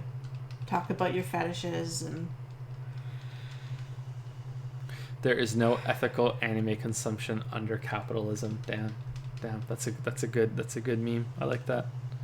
What is the release you're looking forward to most at the moment? Probably Sekiro. Yep. Sekiro. Yep, that's it, I think. Trying to think. Yeah. Yep, that's it. Yep. DMC5. I am a big fan of the series, but I haven't replayed it much as I've gone on. Mostly because it was kind of a pain in the ass to get what I consider to be the better games on working that didn't involve setting up a console, because I don't really like playing on consoles that much, but hey, now it's easier to do, so I should probably go back and play them, but I don't really have time. But I'm not really that hyped up for DMC5, but I am for Sekiro. Yeah. Did I like the original Red Dead Redemption? I didn't play it, so I have no idea. Sorry. No idea. Someone is sipping at me to read subs. Chametex. Still another question for this person, by the way, so don't get too invested. Okay, sorry. Chametex has resubscribed for 7 months with "The baby is almost ready to pop out." Is it, Lily? No, you got time. So, you might think you're done, but you got time. You got lots of time. 2 more months. Those are the longest 2 months, aren't they? Thank you, Chametex. Enjoy your Twitch, baby. Haltfire302 has resubscribed for 2 months with "God, why do I shill this money out?" Oh, come on, Halt. You're holding out for statues. Halt said as long as he gets his statue from Reciteer, I guess, in the end, right? The merch from That's the what statue? he wants. Yeah, he wants a statue. I want a statue. He keeps bugging me to ask you about the statue. Thank you, Haltfire, for your tsundere comment on that too. The Sparrow, or Thesparo, has subscribed for the first time in Prime. Really, a new sub during the Q&A stream. Thank you so much. Welcome to Prime Time. Thank you, The Sparrow. I like your name. It's fun to say. And Action Caterer has used some bits to say Cowboy Bebop is probably the most Americanized anime, even compared to the anime shows like Made in the West. It's a space western with jazz influence. I highly recommend it. I hear it's really good. Yep. I hear it's really good. Is it better than Pokemon? No, I'm not sure. Anyway, what's the next question?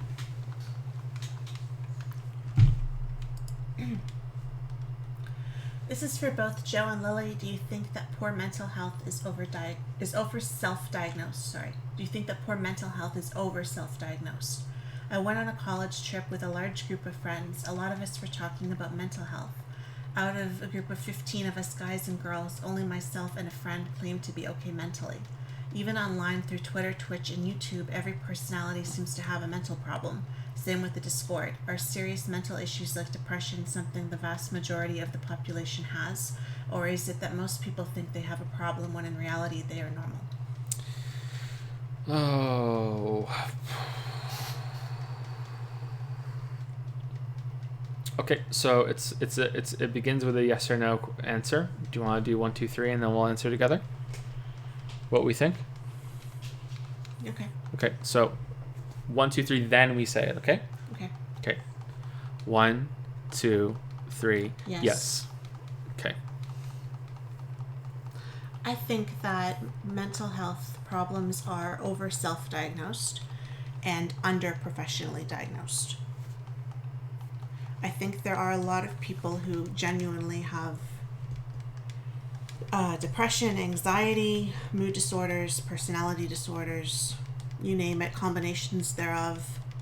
There are people who have none of these things and aren't even clinically depressed, but are maybe going through something in their life right now that they would benefit greatly from speaking to a professional or being on a temporary medication while they speak to the professional so they can get themselves in order and then they can come off the medication. Just because you go on medication doesn't mean you have to be on it forever. It's a tool so that most people will not be happy from medication alone. There's usually work to be done as well. So usually like what you said, by the way. Sorry, I like that you said that it's over self-diagnosed and under professionally diagnosed. I like that. I think there's a lot of people who either try to tough it out and think that they don't have a problem or they don't need help and they suffer for no reason. And I think there are people who are too scared, like I was too scared for so many years to go because I really did think there was something wrong with me and I was terrified of it being true. So I resisted it. I only would go as far as my family doctor, and he would prescribe an antidepressant, and it would make me very anxious, and I wouldn't feel right, which I didn't know was the beginning of hypomania at the time, and I would come off of it after like a couple days to a week, and that would be the end of that. And then I never went any further with it because I was scared. So there's a lot of people, I think, who get scared of, what if I am schizophrenic, or what if I am bipolar? Oh my God, what if this is me forever? And they don't want to hear it, and they don't want to be dependent on medication, so they just don't go. However, I think there are a lot of people who are self-diagnosing, and if I'm being honest, it makes me really, really mad when I see people who are saying, I have mood swings, and I'm really angry, and then I'm really happy, and then I'm really sad, and then I'm really angry, and they don't get it checked out, and they just write it off as, oh, I must be bipolar, or I'm having these weird thoughts, I must be schizophrenic, which you hear less often. It's usually bipolar, and maybe it's because I am bipolar I get mad. But if you think you're bipolar and you think that these things are happening to you, then the only way you're ever going to know is if you see a professional and you do the mood charts and you go through the process. And the only way it's going to get better and you're going to be able to get a real grip on it is most likely through medication, because it's a chemical imbalance. It's all hormonal. So you can fix your life as much as you want. It's not going to get better. It's not going to be fixed. You need more than that. And there's nothing wrong with needing more than that. But you diagnosing yourself isn't doing you any favor. It's not doing anybody else a favor either. So to me, it's pretty pointless.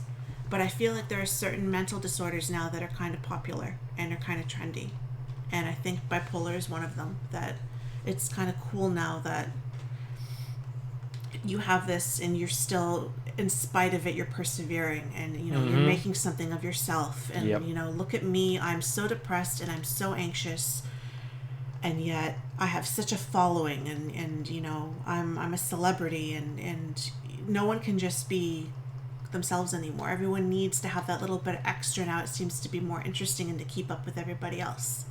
And I think that sends a bad message to people who don't have anything like that, because we should all aspire to not have anything like that, right? That's the end goal, right? Is to be happy and balanced and happy and successful. And but I think it gets really mixed up and backward, and I don't know if it will change. I don't know if it'll be different. I think a lot of people confuse problems that they're having in their actual daily life with it being clinical depression. Because there are plenty of days where I get up and I don't want to get up and I'm upset about something.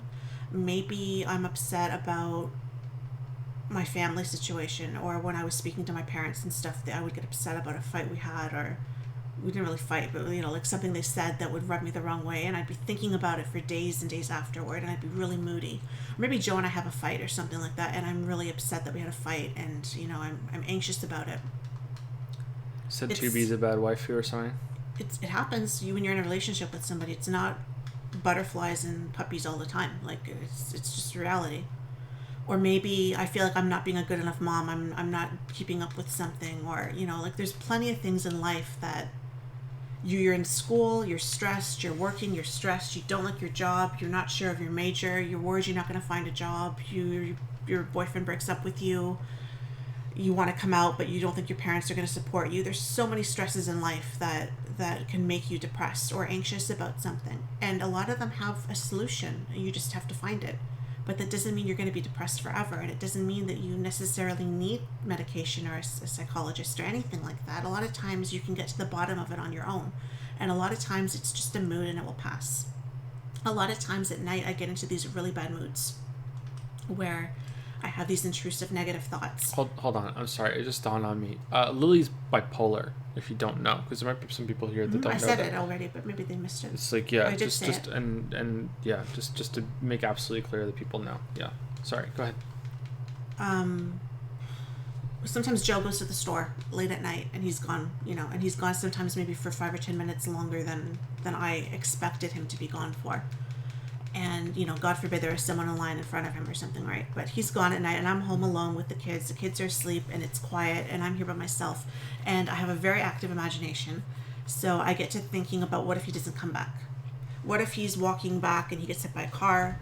What if, you know, there's a robbery at the store and, you know, he gets shot, you know, or, you know, like what if he has an aneurysm or something on the way back, or a heart attack and he drops dead in the street? How am I going to know? Because I'm home alone with 2 kids. And how long is it going to take before I realize what's happened? And did he have ID on him? Will the police even know where to come? Like, all these thoughts go through my head.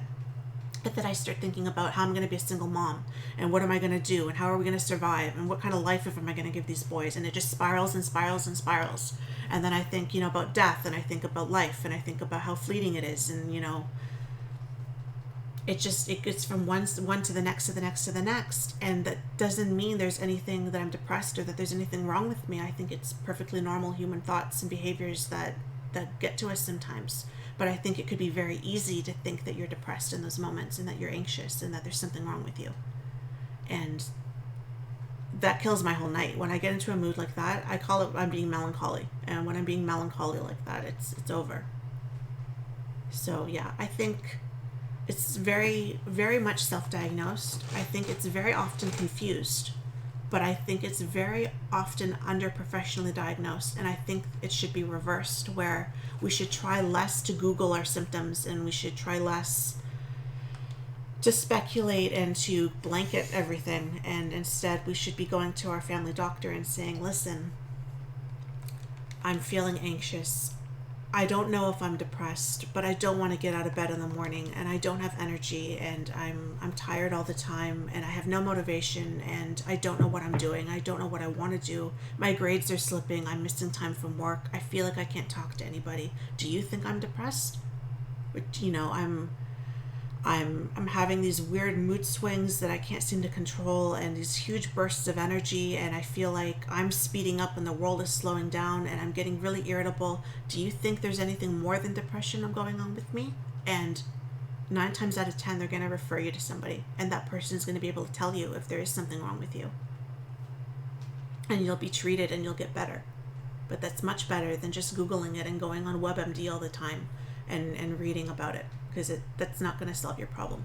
And it's just going to freak you out more, probably. Your turn. My turn. I don't think I can follow that up.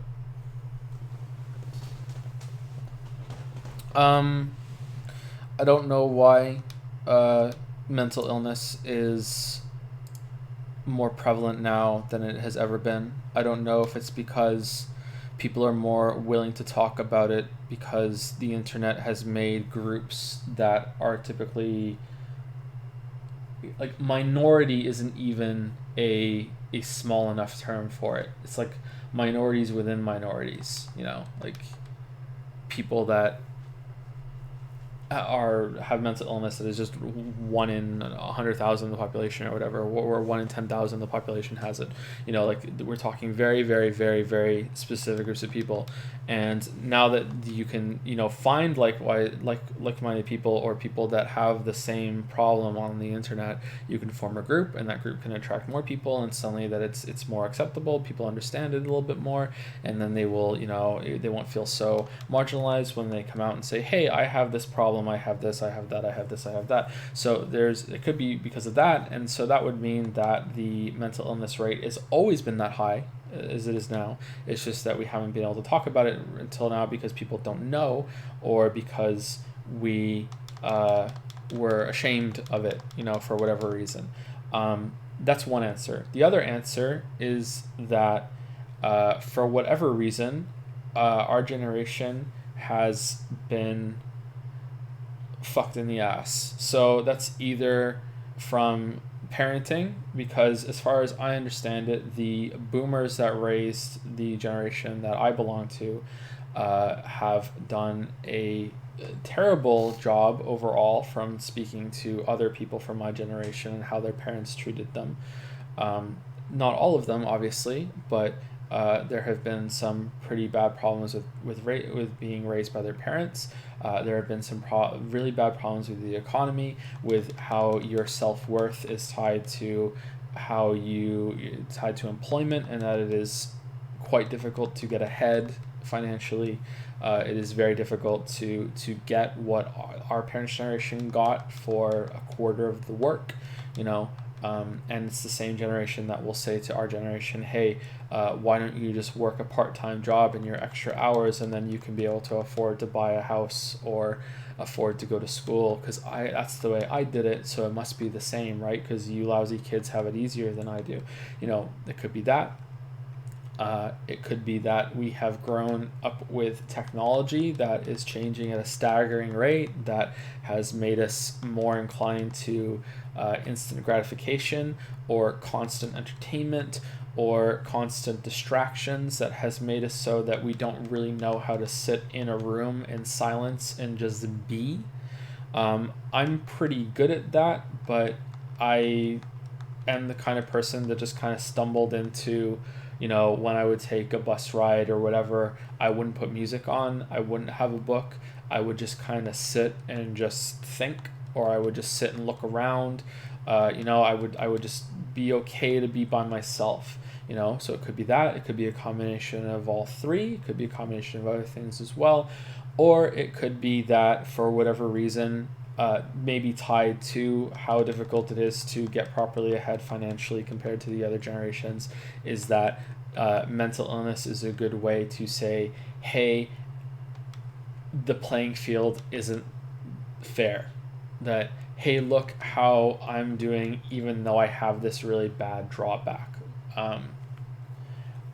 I know for certain that some people are going to lie about it. I remember distinctly in high school, there was a girl that faked a mental breakdown in order to not take the end of year exams, and would parade it in everyone's face that she didn't have to take them anymore because of, quote, my breakdown, end quote.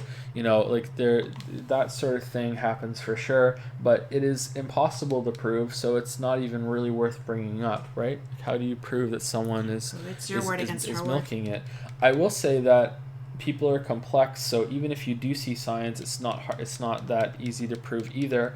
I know from following some people on Twitter, to throw some shade, that I know some people that will say that they feel like they're constantly under attack. They feel like they are constantly like, I don't like how people are reacting to things that I say.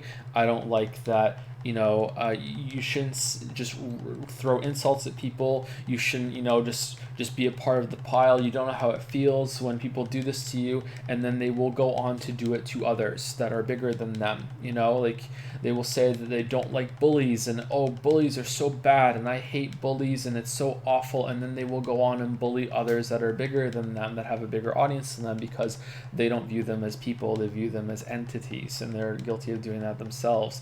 I'm so depressed, people should be more considerate about mental health, and then someone will come out and say that they have mental health problems, and they will make fun of them for it.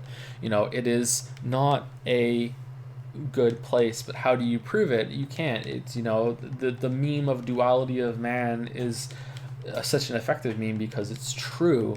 One of the most special things about people are that they can hold contradicting thoughts, contradicting opinions, and express contradicting opinions. It's one of the best things that we can do. It allows us to be very creative and to think about things at a very high level compared to every other species on the planet. I don't know. I agree with everything that Lily said, and there's a part of me that wants to say, if you don't get professionally diagnosed, you should shut the fuck up. But that's not productive, because there might be people that need to talk about it with other people before they take that step and go and see a doctor. I definitely think that if you are, parading around that you have something as high potency in terms of mental illnesses as bipolar, or you're manic depressive, you're schizophrenic, it's not just, I'm depressed and I think I have depression. It's this like, holy shit, I have god tier problem. If someone who's qualified to tell you that you have it hasn't told you that you have it, then I feel much more secure in saying you should shut the fuck up.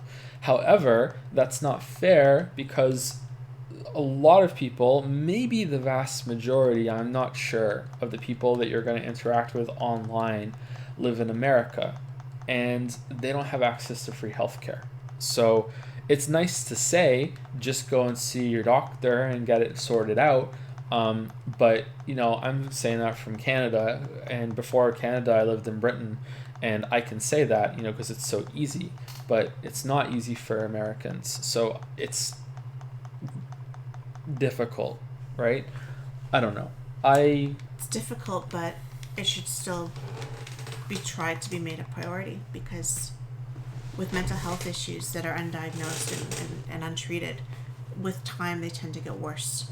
And you could have gotten in on the ground floor maybe and bypassed a whole lot of shit. Or you can be on the 12th floor looking down now, and you want to kill yourself because you've let it go so long now, and you're just so deep in this hole that how the hell are you even going to get out of it? And where do you even start? And is it even worth trying? And all of these, overwhelming thoughts you're going to have. So I know it's different there, and I know they don't have the health care, but I wish people would treat mental health the way they would if they found a lump on their breast, or maybe, or they were choking, on their, and maybe it's lung cancer. You know what I mean? I wish they would treat it, because suicide is a very real thing. If they can't afford it, they can't afford it. And there are some people that don't go to the doctor when they found lumps or anything like that, right? Because they can't afford it. They can't afford it. Yeah, and that's horrible. Try and make it a priority. Don't just brush it off. That if you, I'm losing my voice. Sorry, I'm getting croaky. I feel like mental health is still not considered to be an illness, and it's not in the same category as a physical illness. And I feel like it still kills, what is it? It's one of the number one leading causes for adult males or something like that, is suicide. Yeah. That's why I think no matter how you feel about the politics of the situation, and how you feel about, people shouldn't get things for free, or, you don't have, any right to the labor of others and like that. Even assuming that's all true, I don't think it is, because, taxes and all other shit, but who cares? Just assuming that's all right. I still think that healthcare, everyone should agree that healthcare should be free, for that reason, is that you shouldn't have reasons to not go to the doctor, because you might, it's not, how can I prove that I have this? I'm not sure. How many people have been like, I'm not really sure if it is worth going to the doctor about. And not only do you have to deal with maybe the potential embarrassment of making the leap that you do have to go, but now you have to be like, it's also going to cost me money. You know what I mean? Money I don't have. It's also really fucking expensive. You know what I mean? It's not just, it's going to cost $20, because it's much easier to do something for free than $20. But no, it's expensive. I don't see how you can say that it's a bad thing. Yeah, I don't know, but how many people have we lost because of that? Yeah, I don't know. I don't like to say things like this, because there's a lot of people out there that are ashamed of their mental illness, and they shouldn't be, but there are people that milk it. There are people that are going to milk anything. They're like, look, I'm not only am I doing this, but I have this problem. Haha. That's why I didn't ever want to say that I'm narcoleptic until the channel was big enough. I never ever wanted to look like, hey, I did all this and I have this disorder, or hey, I have this disorder, please send me money, or anything like that. Oh, poor me. It was very important to do that. And there were times where it was hard. It was like, oh shit, I'm missing a couple of days of work here, because it's really, really bad. Or there were times during streams where it was like, yeah, I just, it's not happening today because of the narcolepsy. But yeah. And I do it all the time with my family. Most of my family doesn't know I'm bipolar. Yeah. All these people here know I'm bipolar, but most of my family doesn't know I'm bipolar. So even with my grandparents, they are getting older now, and they don't get it very well, and so I lie. If I might have just come through a 2-week depressive cycle, or maybe I was hypomanic yesterday, but I'll tell her I have a headache today, and that's why I'm not sounding like myself. Or, I ate some bad food, my stomach's pretty upset, I gotta go. I don't get into it, I don't explain, because it's not worth it for me to have to explain. Mm-hmm. But I would never say, and I never did say, before I was diagnosed, I'm bipolar. I never even said, for the longest time, I think I might be bipolar. It took years and years and years of symptoms and cycling and stuff before you showed me that documentary. And it was that documentary about Stephen Fry's The History of the Secret Life of the Manic Depressive, right? Mm-hmm. It was what it was called? Yep. And I saw that, and I saw myself in so much of it. And I went to my doctor and said, I think I might have this. What do you think? I didn't go to him and say I am this, or I didn't start telling people I have this just because I thought that I did. That's where I think the definition gets really murky, where maybe you can't be completely diagnosed, but if you can't be completely diagnosed, you also can't be treated, and you also can't know for sure. So I find it's kind of isolating and not only for you, but for people who do have it, then when you say to them, I have this, and it's like, we're the same, but we don't know that we're the same. We're not necessarily the same. And I don't know. I feel like it makes it even more lonely than it needs to be. Like, being mentally ill is lonely already. And no two people have it exactly the same. You can have the same illness and you can have different symptoms. And you can have not all of the symptoms. It's not like you check all the boxes, you know? It doesn't work like that. But I think saying, I think I have this versus I have this just goes a long way. So. Do you think that a sign that someone might be faking it for attention is that whenever you talk to them, it's like, you know, you'd be like, I'm bipolar, or I'm bipolar too, and it's like, well, I'm super bipolar. I'm way more bipolar than you are. Like, for me, it's the people who super their symptoms are super. For Yeah. me, it's most people who are bipolar, for example, they have it for months on end. Like, most people, I ultra rapid cycle, or I'm an ultrarian or some crap like that. I can't remember what the term was that I read, but I cycle quickly and I have it more frequently and I have it for less time. But most people aren't like that. You would prefer what you have to being depressed or manic for months on end, right? Like, you like what you have better, don't you? Well, I don't like being manic. Well, I don't really get manic. I get hypomanic, right? Yeah. But for me, what used to be off the medication, I am every month for 2 to 3 weeks out of the month, I am depressed. And then I'm okay for a week to 2 weeks, and then I am depressed. And then every once in a while, maybe every 3 to 4 months, you throw in about 4 days or so of a gradual rise, peak, and fall of hypomania. And the hypomania scares me to no end because I'm not used to it, and it makes me feel completely like I'm losing my mind and I'm out of control. I'm used to being depressed, and the depression, again, is not like I want to kill myself every day. It gets better and worse, and it peaks, right? And it ebbs and flows, and it's not like the flu where you feel better one day, you're on the way out. Like, you can feel worse the next day, it doesn't matter. But I would prefer, in a way, if I could have it like once for the year and then I'm good, that would be great. But for me, was getting it every single month. And you could see the mood charts were just like this constant, like when you see the heart rate on your, at the hospital, it was this constant. What's that called? Like a cardiogram or whatever they're called. Yeah. That's what my mood charts looked like. So I would prefer, to be done with it, but whatever, that's not what I get. I get less hypomania, so that's a plus. I'll take that. But there are some people who you'll talk to them and they say, I'm so bipolar. Wow, I woke up this morning and I was so hyper and I had so much energy and I cleaned my whole house and I didn't even have breakfast. I skipped breakfast and I walked all the way to work and my thoughts are racing so much right now. You wouldn't believe how crazy I'm feeling. You want to go do something crazy, and then by afternoon though, I was feeling really, really down and really, really sad, and and then I got really, really angry, and then I started feeling up again, and now I'm feeling, and it's like 9 out of 10 times people do not cycle that quickly. People do not have this yo-yo throughout the course of a day. There are some people I'm sure it happens to, but there are these people who think that because they must be bipolar that they're having this kind of a day, and it's not, it doesn't work like that. And those are the people I find that you're saying super bipolar. When you say super bipolar, I think of the people who act like that and who are, it's like from one extreme to the next, all in the course of like a 20-hour period.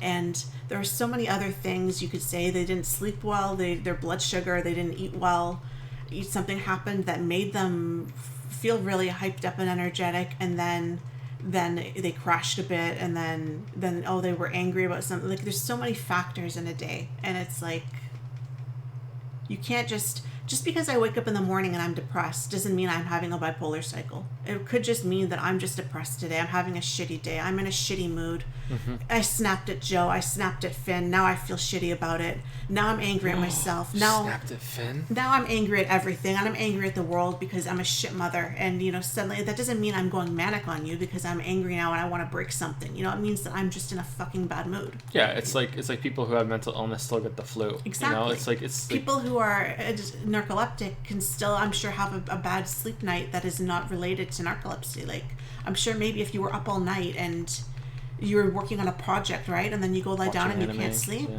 watching anime and then you can't sleep, right? Like, is that necessarily narcolepsy, or is that just that maybe you're too wound up about other things and you can't turn your mind off and you can't sleep because your mind is racing, right? Like, that's different.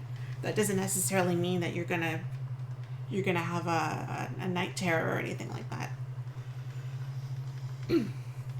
The other thing about why it's so public is it might be because of how families react. Because you and I both had the same experience, right? From what little family you did tell.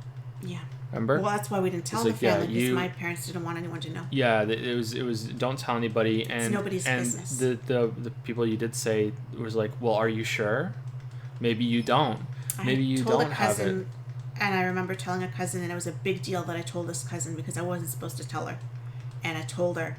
And the first thing she said, it was right after Finn was born. Finn was like 6 months old. So I was off the medication and I wasn't taking anything until I was pregnant with Leo again.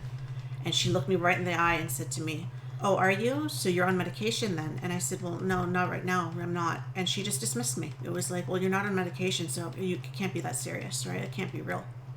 And that's the I found telling people was really a crapshoot, because there were some people that you can tell, and largely people on the internet who I don't even know, they responded so much nicer, and so much more empathetically, I guess I would say, than the people I actually told in person. Who, which is why it might be more. I had such a range prevalent, right? I had the friend who said to me, oh, that sounds like you must have been a lot of fun. And next time you're manic, call me. I want to see what it's like. Like it was like a big joke. I had people telling me medication is awful and it'll change the person I am, and I should never take anything because, maybe killing myself would be superior to having, a different altered personality. And I had people who thought if you're not on medication, then it's not real. And then I had my mother who read all these books on it, but never asked me once how I was. Like, she would never say to me, she'd say like an umbrella, how are you? But after Finn was born, and the hormones are, they're all over the place, and you're at risk for all of these, imbalances and stuff like that. She never once said to me, hey, is that still an issue? To the point that when I told her it was still an issue, she said, oh, you still have that? I thought maybe the pregnancy would have fixed that for you. So she never believed, really, even reading all of those books on bipolar, that I actually had it. And my father felt that, well, because I'm the only lucky one in the family who's been diagnosed, that it's not a family problem, it's a me problem. And maybe if I had graduated from university and actually done something with my life, that, maybe I wouldn't have these problems. So that was and my brother just thought I should get high. If I just did weed all the time, then I would be happy. So, bro, just smoke some weed and you'll go from bipolar to polar. Like, we're talking about the people that so chill. When I was 13 and wanted to kill myself, they just told me not to do that. And how can you ever not want to see the sky being blue? The sky is so beautiful. So how would you? Whoa. Okay, hold on. Okay. So how did I expect anything different? That is not what happened. It is way worse than you were letting on. Yeah, okay? But they might be listening by some miracle. You didn't, want to kill yourself. You had a plan. You wrote a letter that literally said you were thinking of doing it. That ended, please help. I really want someone to talk to. The girl next door had just killed herself. And you gave it to your mother, and she read it, the letter that ended like that, and she just kind of dismissed it and went, oh, okay. Like, her exact words, well, then don't be like her. There was no, do you want to get help, or do you have a plan? Should we talk? How long has this been going on for? Is this just grief over the girl who killed herself? Or, yeah. And my father, when I told my father, was like, I remember he looked up at the sky and he's like, I can't imagine anyone not wanting to see the sky. And that was the end of it. So, shocker that, when I tell them, hey, I'm bipolar, they're like, oh, no, really? Sorry. In the middle of that, someone donated a bit because the bit counter took over, so he's number one. He's like, oh, shit, might not be the right time. That's cool. I respect that. I respect that. Yeah. So, yeah. My mother thinks because she has depression and anxiety that we're the same. And she doesn't. So she doesn't. She's just so much stress in her life that we're the same. And we've always been the same and we'll always be the same. And that's why I can't talk to her about things, because we're not the same. But you were the same with your family. They didn't believe that you had a problem. They thought you were just lazy. And they had an intervention. Video games all night. Remember that? Remember the intervention that they all had? They're just sitting around, just complete ambush, and it's like, yeah, you are not narcoleptic. I'm like, well, I literally have the doctor's diagnosis in my pocket. I took it to work today. Do you want to see it? No, you still don't have you don't have it. No, you just need to go to sleep. you know, on time. It's like, yeah, I do. And then I just stare at the ceiling for 5 hours. That's what it is. Turn into Himoko. Yeah, I can't sleep, you know? Yeah, and you should try drugs. Drugs might help you. You should try having sex right before you go to sleep, because that might help you. Just jerk off, and then you'll be able to fall asleep. Oh, well, anyway, yeah. But yeah, so the family support is not always there, and that makes people, I think, less likely to take it seriously. That makes people sometimes more. After that whole thing with my mom and everything, when I was like 13, I bottled it up for so long, and like, if you had asked me frankly right out, are you planning to kill yourself, I would have said no. Like, the girl who killed herself, we bumped into each other on the street 2 days before she died, and I was planning to kill myself 2 days after she died, you know, not knowing that she was going to kill herself. And she looked at me and she smiled, and I'll never forget it. She looked at me and she smiled, and she said, "Hey, how are you?" And I said, "Oh, I'm okay. How are you?" And she smiled and said, "Oh, I'm fine." And we passed and we parted ways, and that's the last time I ever saw her. So clearly she wasn't fine and I wasn't okay, but we weren't about to be like, well, hey, actually, you know, why don't we compare notes? You know, like, that wasn't going to happen. So if you had asked me back then, I would never have admitted that things were as bad as they were, because I was in so deep that there was no way I was even really, frankly, that aware of it. So when people do say something like that, you should really take it seriously. And sometimes it's a cry for help, but a lot of times it's not, you know? So I don't know. With mental health stuff, it's kind of backwards sometimes. And people who are self-diagnosing, I talked about it a lot after that. Anyone who would listen, basically, I was like, hey, I'm depressed, I'm not happy, things at home are not good, I can't talk to them. And probably a lot of people thought I was nuts, and maybe I was nuts, and maybe that's why I'm bipolar now. But, you know, I wouldn't kind of shut up about it, because I was afraid of bottling it up again, that it would get that bad again. So maybe there is some merit to the people who are self-diagnosing, that they do believe it's true, and they are crying for help in a way, you know, pay attention. Maybe and, it's you know, worth putting up with the posers, just so the people who are try legitimate and encourage have it, them right? to get it legitimately done, is what I'm saying. Do you think? Yeah. Yeah. Give people the benefit of the doubt, I guess. As much as it irritates me, give them the benefit of the doubt, because they might really be struggling, but try, if you can, to get them to get the real help, because it's not going to get better with you just walking around saying, I think I have this, or I have this. The last thing I want to say is that your family is not always guaranteed to be there for you, and I don't mean that in the way that, you know, they might die or anything like that. I mean, like, no, you're the whole idea that your family is your family and they'll always be there for you, and it's, you know, pushed so fucking much in a lot of media and everything. That's complete bullshit. It's complete utter horseshit. If you have a family like that, then congratulations, but that is not guaranteed, you know, not at all. So if you're the type of person, and I'm not saying any of you are, that might ever say to somebody, well, you know, your mom's always going to be there for your dad or your family, you should always rely on your family, especially if anyone ever says to you, hey, you know, my family's everything, or that, you know, my mom does this and it's pretty bad, and you're the type of person that goes, well, she's still your mom, you know, that's bullshit.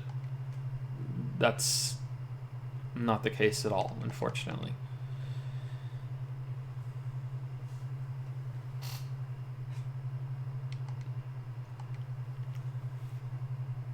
All done? Family is great, but they can be very harmful.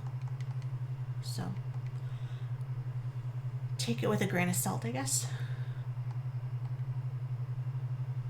Thank you for sharing, Joe and Lily. I'm going to sleep. Good night. I think we are too. I think we're done, right? Yeah, we probably should. How many? That was the end of their question. How many do we have left? A long answer. We have 1, 2, 3.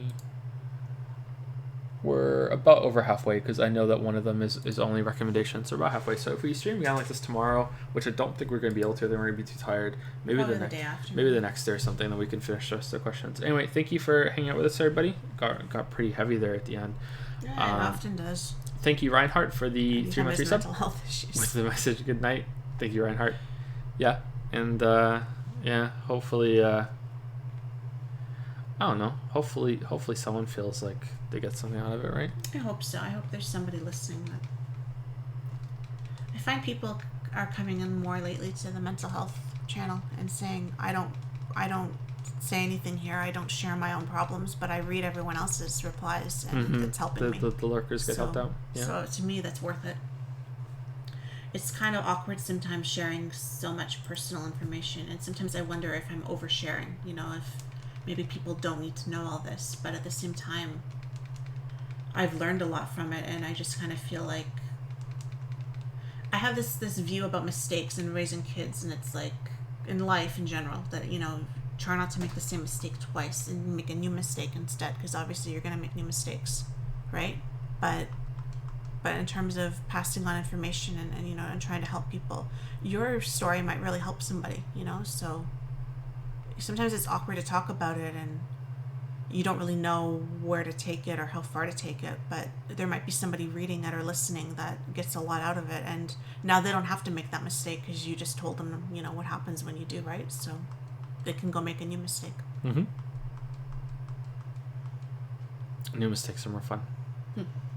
Anyway, good night, everybody. Good night, you guys.